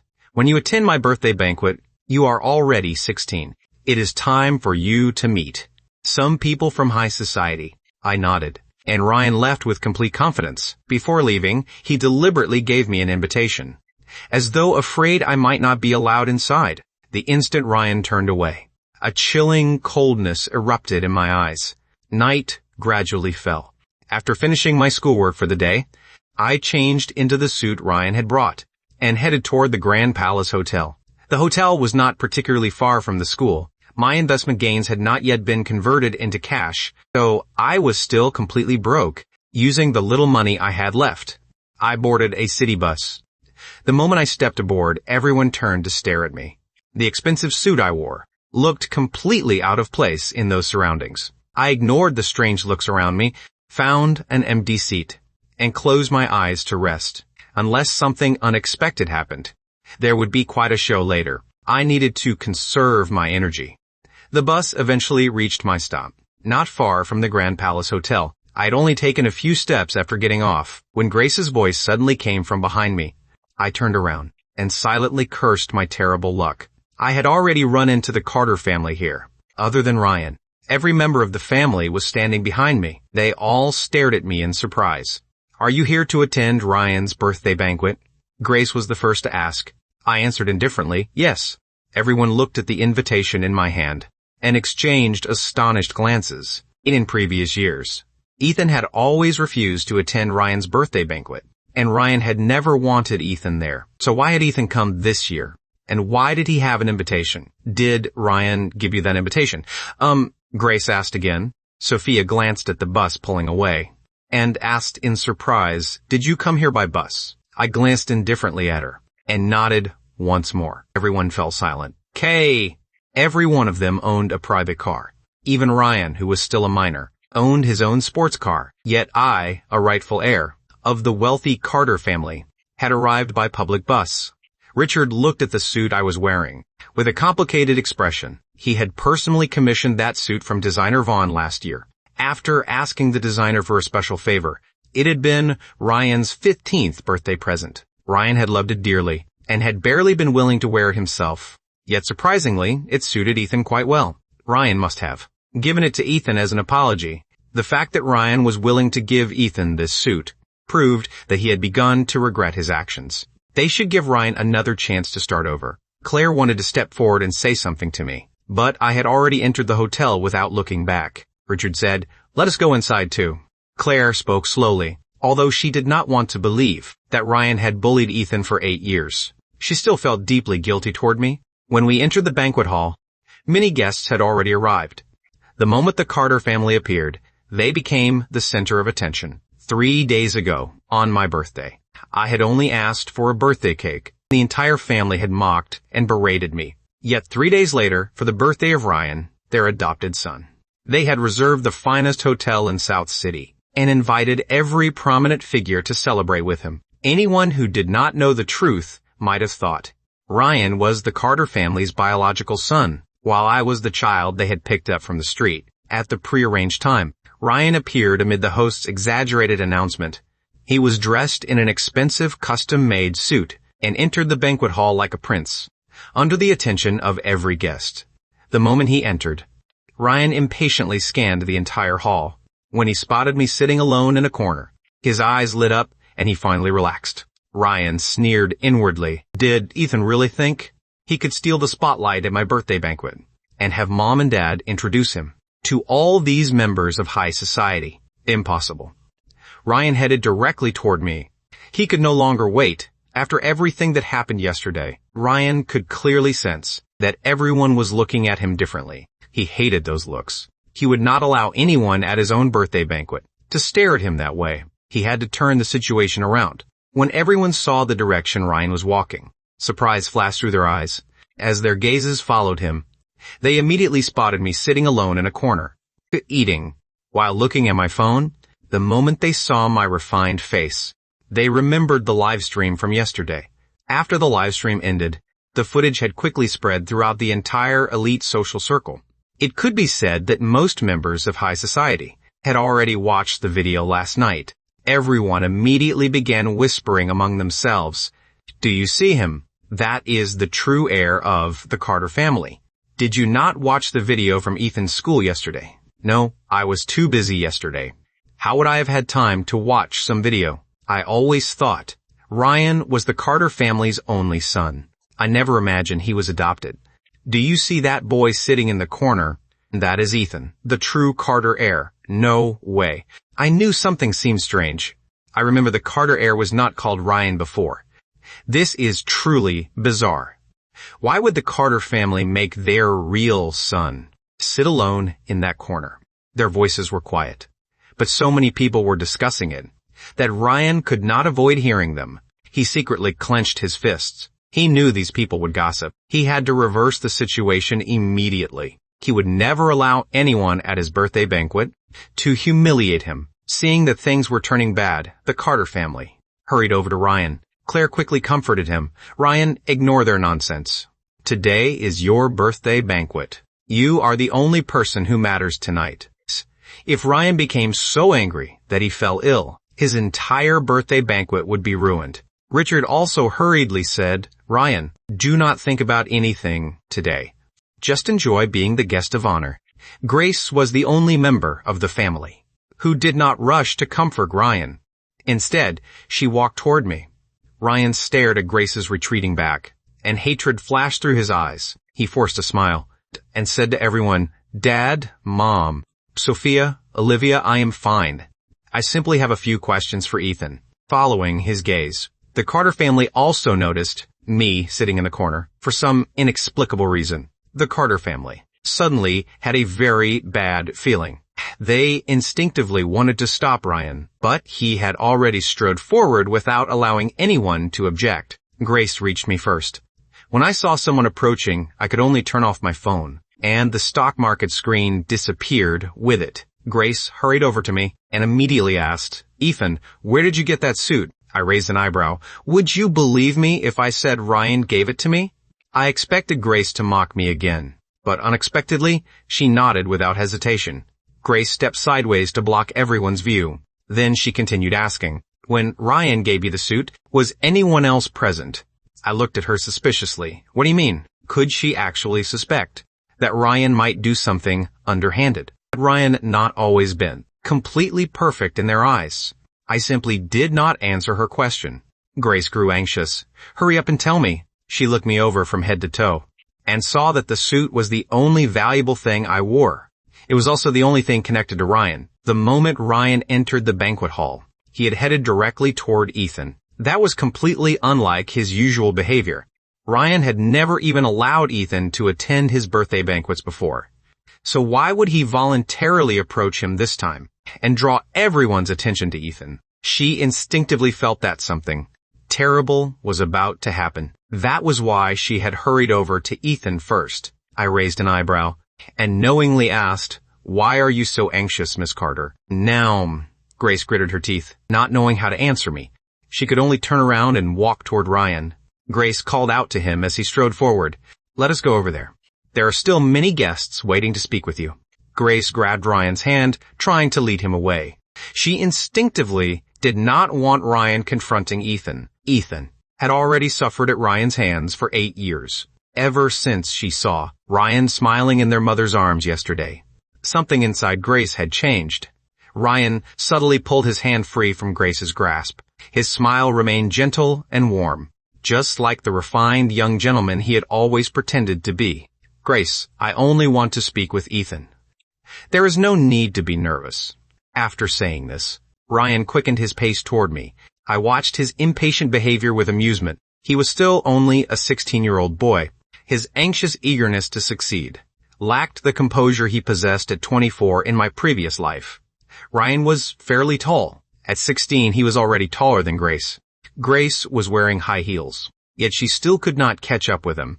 The rest of the Carter family followed behind Ryan, marching toward me in a large group. The spectacular scene instantly attracted the attention of the entire banquet hall. Ryan stopped in front of me, in today, and once again put on his harmless expression. He asked innocently, Ethan, a suit has disappeared from my closet. It was the suit Dad commissioned for my birthday last year. From designer Vaughn. I treasured it so much that I could never bear to wear it. Hearing this, everyone immediately sensed that something was wrong. In yesterday's video, the camera had accidentally captured my shoes. I had been wearing my school uniform, and although my shoes were clean, they were already extremely old.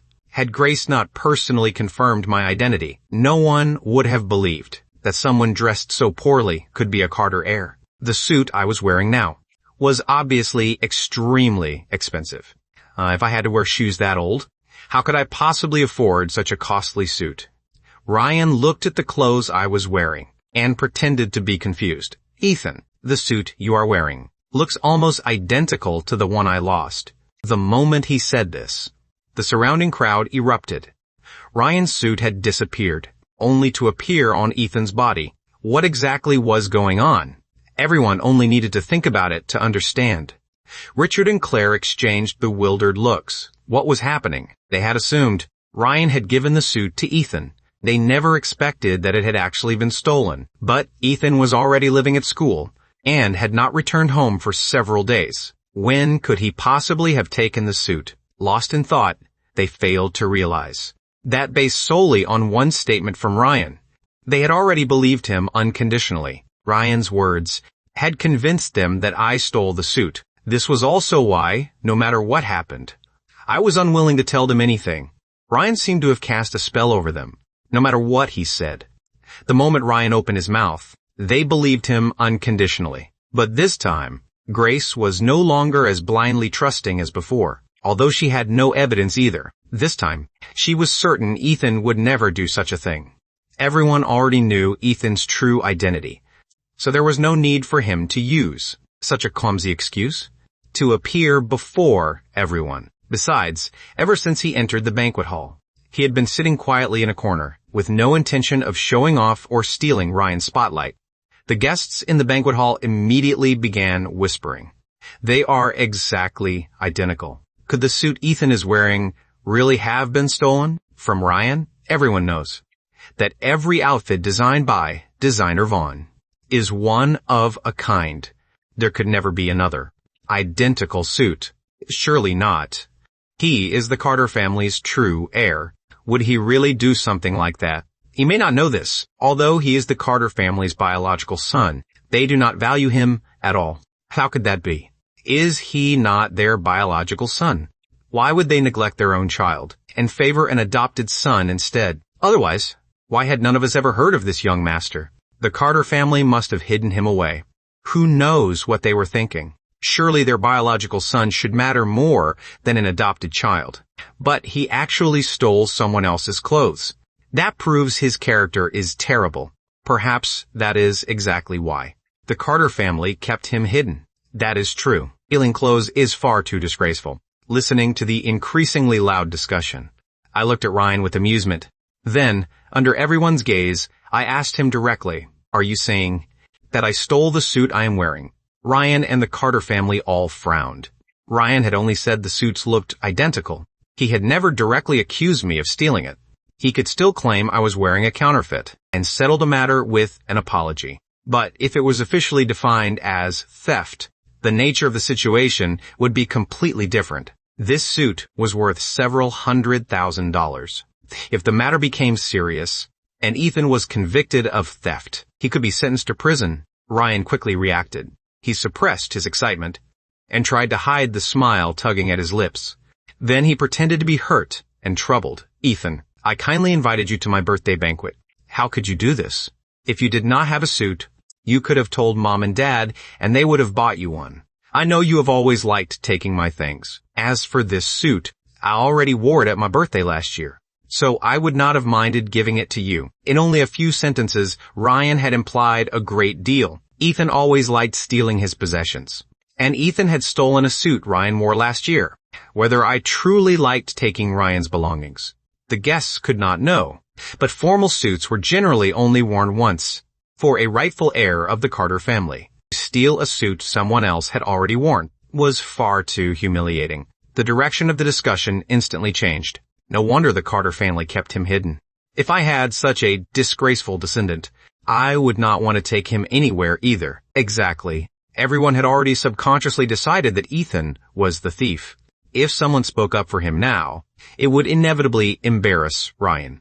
Grace could no longer watch in silence. She hurriedly stepped in front of me and said anxiously, "Ryan, there must be some misunderstanding. Ethan is not someone who would steal. Think carefully. Could you have given this suit to Ethan yourself?" By the end, Grace's voice was almost pleading. As long as Ryan admitted he remembered incorrectly and said it was all a misunderstanding, neither of them would suffer any consequences. The Carter family and Ryan stared at Grace in disbelief.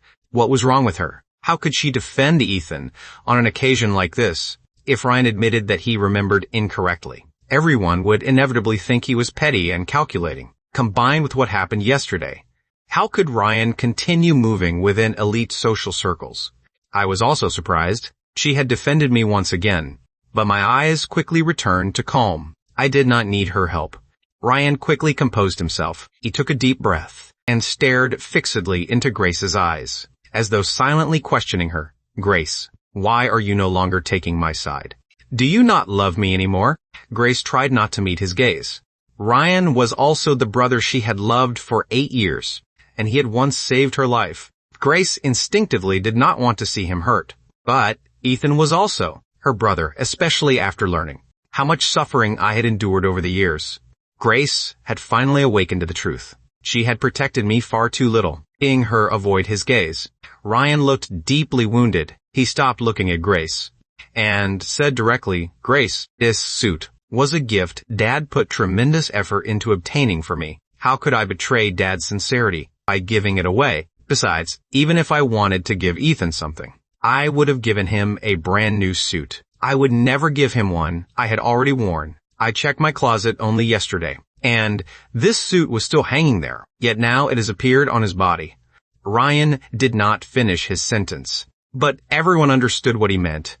Despair filled Grace's eyes. He looked pleadingly toward Richard and Claire, who had remained silent the entire time. Claire opened her mouth, but ultimately turned her face away without saying anything. Richard frowned. After hesitating briefly, he tried to speak. Ethan, if you did not have a suit, you could have told Dad. You are still my son. Why did you have to? I laughed mockingly. Only 3 days ago, they had pretended to visit me and bring me gifts. Yet barely any time had passed before they revealed their true faces again. Grace was devastated. She stared at Richard in disbelief. By speaking that way, he had already decided that Ethan stole the suit. The people surrounding them were the most prominent members of high society. By doing this, he had publicly labeled Ethan a thief. How could Ethan possibly establish himself in this social circle afterward? Claire's eyes also reddened. She opened her mouth as though she wanted to speak, but eventually turned her face away. Ethan was her biological son, as long as it did not affect Ryan. She also wanted him to live well, but unfortunately, although Ryan was adopted ever since he came to the Carter family, Claire had clearly become much happier. Ryan was obedient, thoughtful, and considerate toward her. Whenever he spoke, he always knew how to fill her heart with warmth. Compared with him, Ethan fell far short. She disliked the shabby air surrounding Ethan and could not stand his timid, submissive behavior. Ethan would never accomplish anything important. The only person she could rely on in the future was Ryan. Whenever Ethan and Ryan stood against each other, she would choose Ryan without hesitation, just as she had when she learned Ethan was being bullied. I stopped looking at Richard and stepped out from behind Grace. I looked directly at Ryan and asked him again, Ryan, are you certain I stole this suit? Ryan felt strangely uneasy beneath my gaze, but the situation had already reached this point, and there was no opportunity for him to back down. Ryan continued sorrowfully, Ethan, I do not know how you obtained this suit. Dad personally begged designer Vaughn to make it, and I loved it so much that I could never bear to part with it. If you take it off and return it now, I will not pursue the matter. After all, we are still brothers. Ryan remained as gentle and refined as ever, like a generous young gentleman from a wealthy family. I suddenly gave him a wicked smile and answered cheerfully, all right, since you want it, I will take it off and give it to you. As I spoke, I actually began removing the suit in front of everyone. The Carter family and Ryan were all stunned. Ryan merely wanted to humiliate me, and he still had a whole speech prepared. Who would take off his suit at an event like this? Would that not make him a laughingstock? Grace instinctively tried to stop me, but I moved too quickly. After I removed the suit, the faded t-shirt underneath was completely exposed. The Carter family's faces darkened at the sight. The surrounding guests began talking even more loudly. Ryan's expression froze for a moment, before quickly returning to normal. He secretly sneered. I had, actually, exposed such shabby clothing at an occasion like this. I had utterly humiliated the Carter family. Now they would surely despise me even more, and Ryan's position in the family would become even more secure. The impact of yesterday's incident would also be buried. Ryan reached out to take the suit, but my hand suddenly stopped. I looked at the smugness he could no longer conceal. Ryan immediately asked, "What, you do not want to return it?" It was as though he had suddenly caught me red-handed, and his eyes lit up. He immediately cut me off, eager to watch me make an even greater fool of myself. The more the Carter family hated Ethan, the more deeply they would love Ryan. "Why are you in such a hurry?" I interrupted him without restraint. I stood there openly, wearing only my faded old clothes. Although my figure was thin, I stood before everyone in their luxurious attire, without losing the slightest bit of presence. I looked mockingly at Richard. "Mr. Carter, you just said that if I did not own a suit, I could tell you, and you would buy one for me." Richard instinctively disliked the way I addressed him. But when he saw my expression, he suddenly felt that something unpleasant was about to happen. Before Richard could speak, I spread my arms, displaying my faded shirt, which had long since become too short for me. "Mr. Carter, would all of you like to take a look at my clothes? I wonder whether you still remember them. You bought this shirt for Ryan 2 years ago. It was too large for him, so you passed it down to me. These past few years, I have only had 2 sets of clothes to wear. Forget owning a suit. I do not even have a single decent, properly fitting outfit. How would I ever dare ask you to buy me formal wear?" Olivia was the first who could no longer tolerate it. She snapped, "Ethan, why are you bringing up such a trivial matter here? Are you deliberately trying to ruin the Carter family's reputation?" "A trivial matter." I turned toward her. "Then what does Miss Olivia Carter consider a serious matter? Ryan falsely accusing me of theft, all of you oppressing me for so many years, and now trying to destroy my entire future. Are all of those trivial matters to you? In my previous life, whenever they mentioned the Carter family's reputation and dignity, I would choose to endure everything. Back then, I still believed I was part of the Carter family, and felt honored to sacrifice myself for them. Looking back now, my former self had been unbelievably foolish. I had humiliated myself endlessly just to accommodate others. But after receiving a second chance at life, I would never tolerate it again, not even if I were a dog. The Carter family could sacrifice my life for the sake of their so-called reputation. So why should I sacrifice anything for them? The situation about to spiral out of control, Ryan became anxious. "Ethan, Mom and Dad raised you all these years. Is this how you repay them? They are your parents. You are utterly ungrateful." He no longer bothered pretending to be a refined gentleman, and returned directly to his old methods, using morality to manipulate me. I immediately fired back at Ryan. "You truly have no shame. At least I am the Carter family's biological son. They had a legal duty to support me. You are an adopted son who has lived here for free. Yet you still used such vicious methods to destroy me and utterly humiliate the Carter family. Is that what you call being a devoted son? Furthermore, ever since the Carter family adopted you, they have never given me another cent.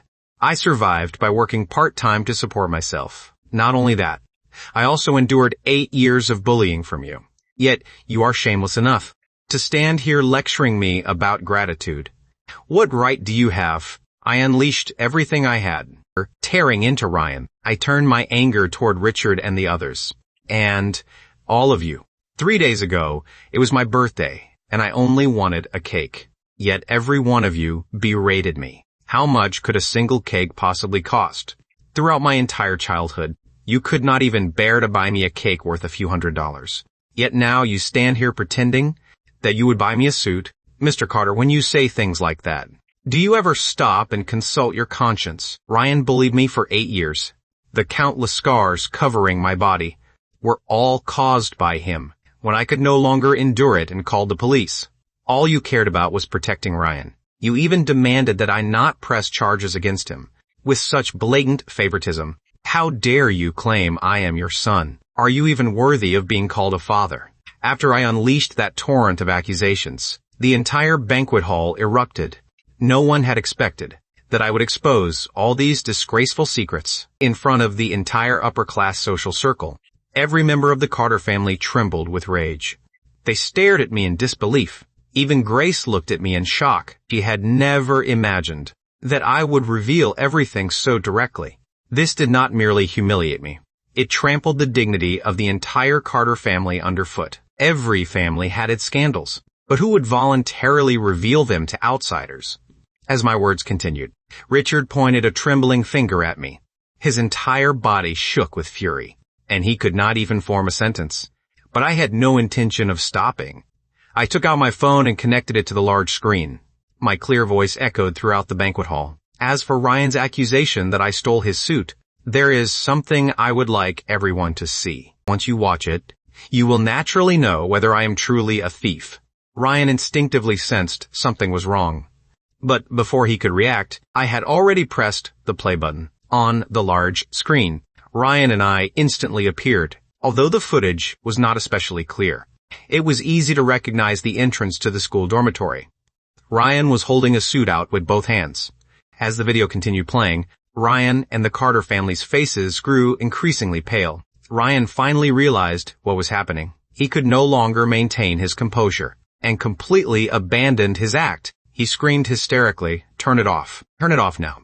The video was not very long. It contained only a few sentences. By the time Ryan finished shouting, it had already ended. The discussion in the banquet hall nearly blew the roof off. This time, the uproar was greater than ever before. Richard and Claire listened to the surrounding comments, then looked at me standing calmly to the side. They became so furious that they could not catch their breath. Their eyes rolled shut, and both of them fainted. I glanced at them, without the slightest intention of stepping forward to help. The suffocating sensation of being swallowed by seawater remained vivid in my mind. From that moment onward, in my heart. Richard and Claire had ceased to be my parents, and my three sisters were no longer my family. The three Carter sisters and Ryan frantically caught and supported them. Olivia could no longer control herself. She screamed hysterically, "Ethan, you made Mom and Dad faint from anger. Are you satisfied now? Do you have even the slightest conscience?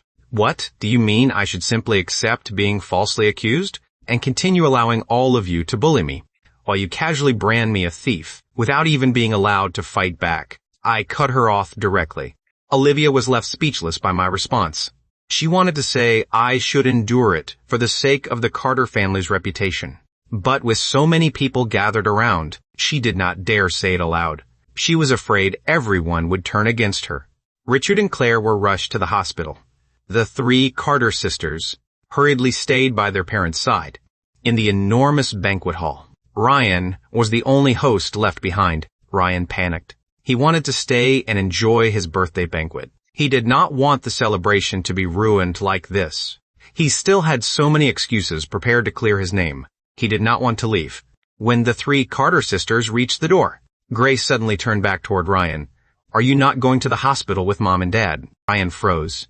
Every guest in the hall turned to look at Ryan, who clearly had no intention of leaving. I casually added a sarcastic remark. He finally got the chance he had been waiting for to clear his name. And he has not succeeded yet.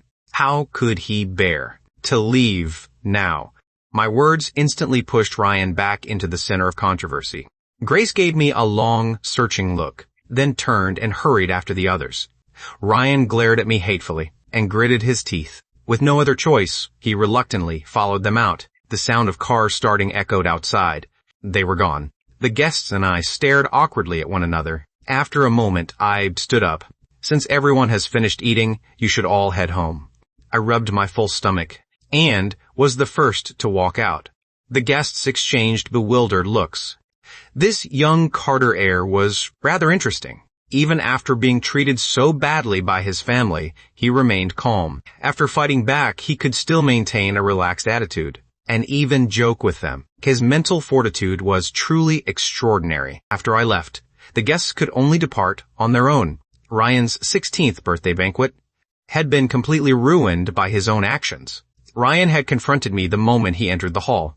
As a result, he had not even collected his birthday gifts or taken a single bite of cake. Instead, the entire upper-class social circle watched him become a complete laughingstock before the banquet ended. By comparison, my birthday, 3 days earlier, had at least included the cake Madison bought for me, with a beautiful girl beside me. My birthday had actually been quite enjoyable. I took out another $2 and rode the bus back to school. After returning to my dormitory, I opened my computer. As expected, both my phone and computer were flooded with reports about Ryan using clumsy schemes to frame the Carter family's true heir for theft, along with stories about Ryan bullying Ethan and the Carter family's outrageous favoritism toward their adopted son. Someone at the banquet had even recorded everything. The footage included the video I had played on the large screen. The internet was filled with furious criticism, all directed at Ryan and the Carter family. People online said they had never seen such an outrageous family. There were so many scandals that they did not know which one to discuss first. The reputation and dignity the Carter family valued most had been completely destroyed tonight. I glanced through the reports before closing them. Then I focused on reviewing my investments. The Carter family was powerful.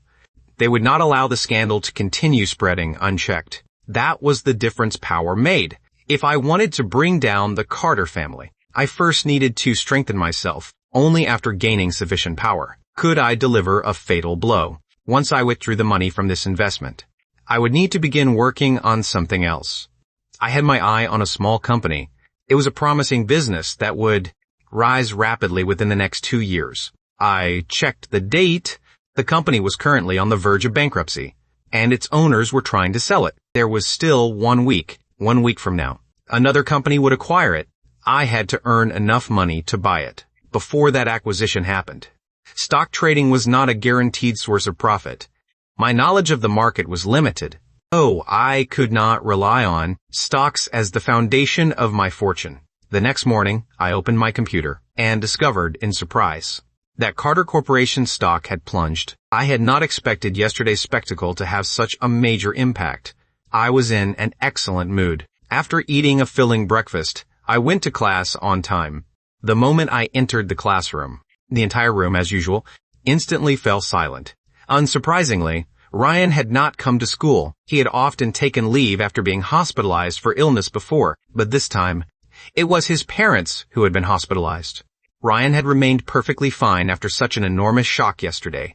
I wondered whether someone supposedly as frail as him could explain that contradiction. Everyone was staring at me. They seemed unable to understand how I had changed so completely in only a few days. Last night, many of them had attended Ryan's birthday banquet and witnessed the entire spectacle themselves. In only one morning, every student in the classroom had already learned the full details of what happened last night. I was in a good mood today, so I waved at my classmates. Good morning, everyone. They apparently had not expected me to greet them. They mechanically replied, good morning. Their voices were unexpectedly synchronized.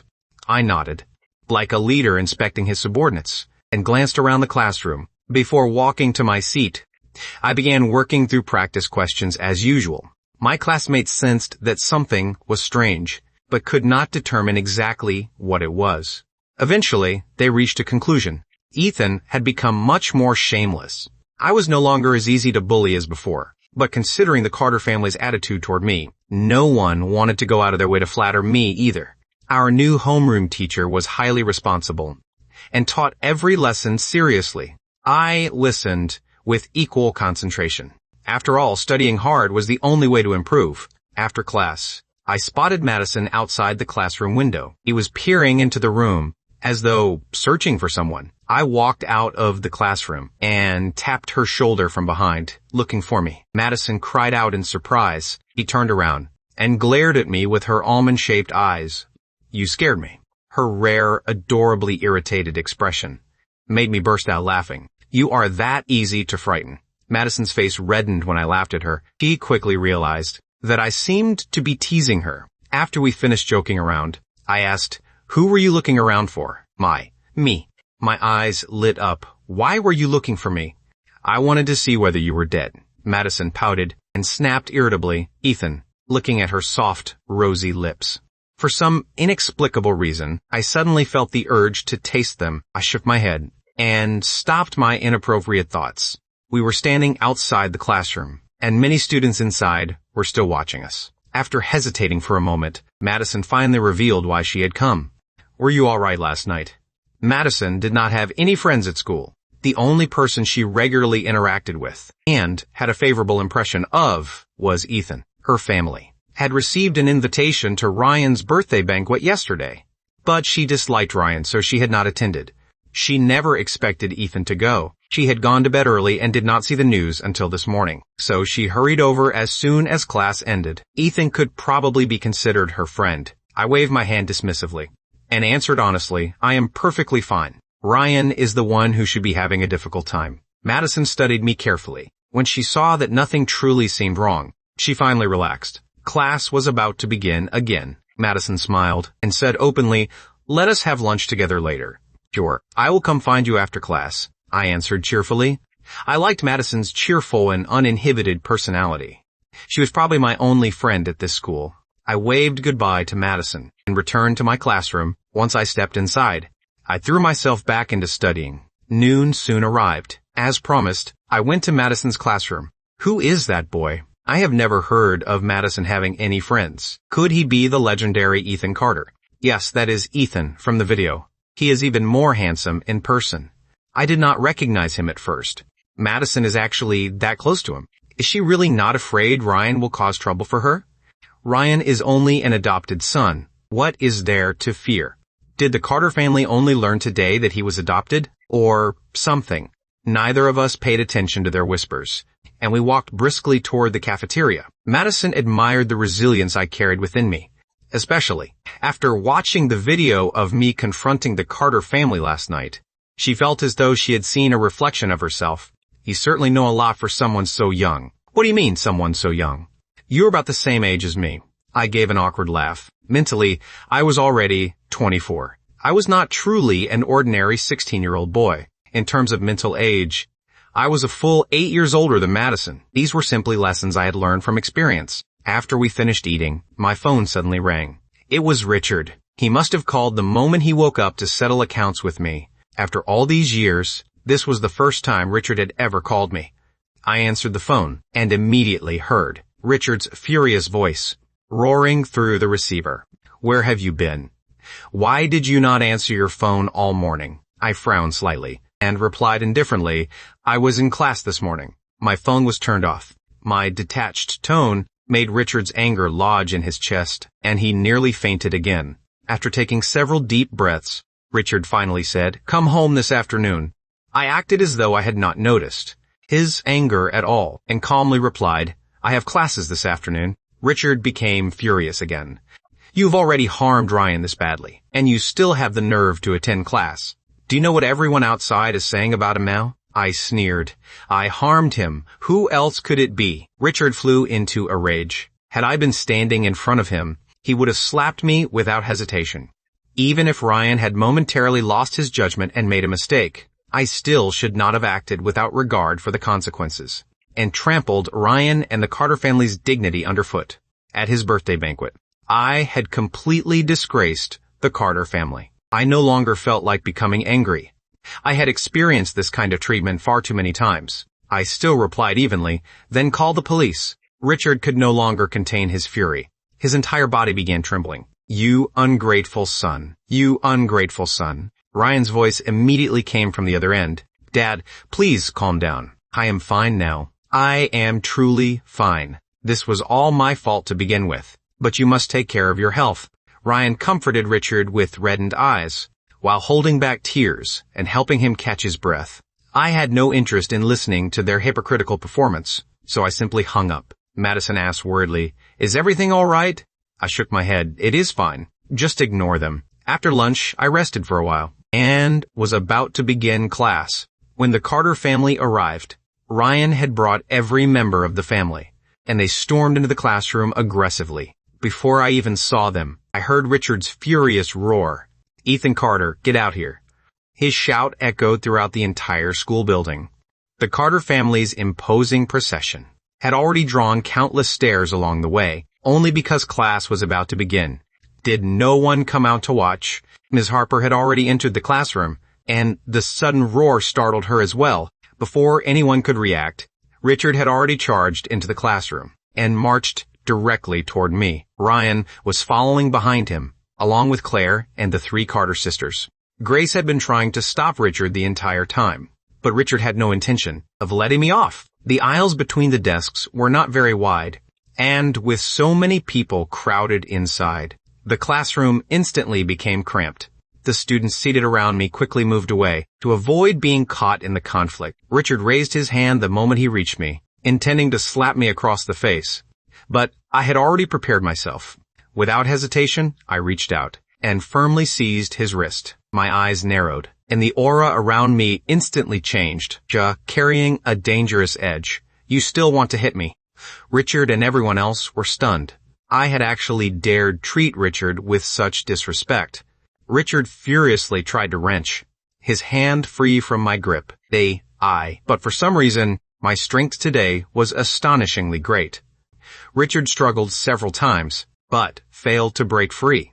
I suddenly flung his hand aside. Richard lost his balance, staggered several steps, and nearly fell. Ryan quickly caught him. Then he pointed at me in disbelief and demanded, "Ethan, how dare you attack Dad? Shh, which one of your eyes saw me attack him?" I shot back without restraint. Seeing this, Olivia hurried to Richard's side as well. She snapped at me, "Ethan, do you have a death wish? How dare you commit such an outrageous act and shove Dad?" Before I could answer, Ms. Harper finally reacted. She hurried down from the podium and stood in front of me. "What are all of you doing?" Richard glanced at the woman before him, with contempt in his eyes. "I am disciplining my own son. Why are you interfering?" Ms. Harper refused to yield. "We are in the middle of class. Whatever matter you have can wait until class is over. Please do not disrupt classroom order." Richard became impatient. "Are you serious? He is my son. And right now, he is my student." Ms. Harper interrupted him directly. Richard was so furious he nearly exploded. Just as he was about to say something else, Principal Lee arrived after hearing the commotion. "Mr. Carter."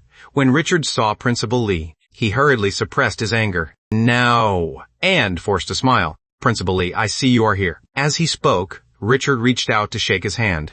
Ryan was still attending this school and had already caused such a negative scandal. So Richard needed to maintain a good relationship with the principal. That way, Ryan's life at school would be a little easier. Having spent many years in the business world, Richard understood that principle well.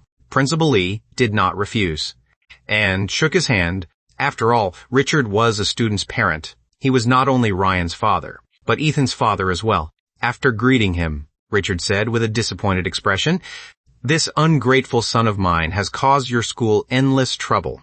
I will take him home and discipline him properly." Richard reached out to drag me away, but Principal Lee subtly pulled me behind him. He smiled. "Your ungrateful son. Are you referring to Ryan?" What he did was indeed completely unacceptable. Both parents and teachers bear a certain degree of responsibility. But please rest assured, their former homeroom teacher has already been dismissed, and the newly appointed teacher is extremely responsible. We will do everything possible to properly educate your adopted son. When Principal Lee said, "adopted son," he deliberately emphasized the words, "divest." If Ryan's appearance had not been completely different from Richard's, the principal might have assumed that Ryan was Richard's illegitimate child. Otherwise, what normal person would ignore his perfectly good biological son and instead dote on an adopted child?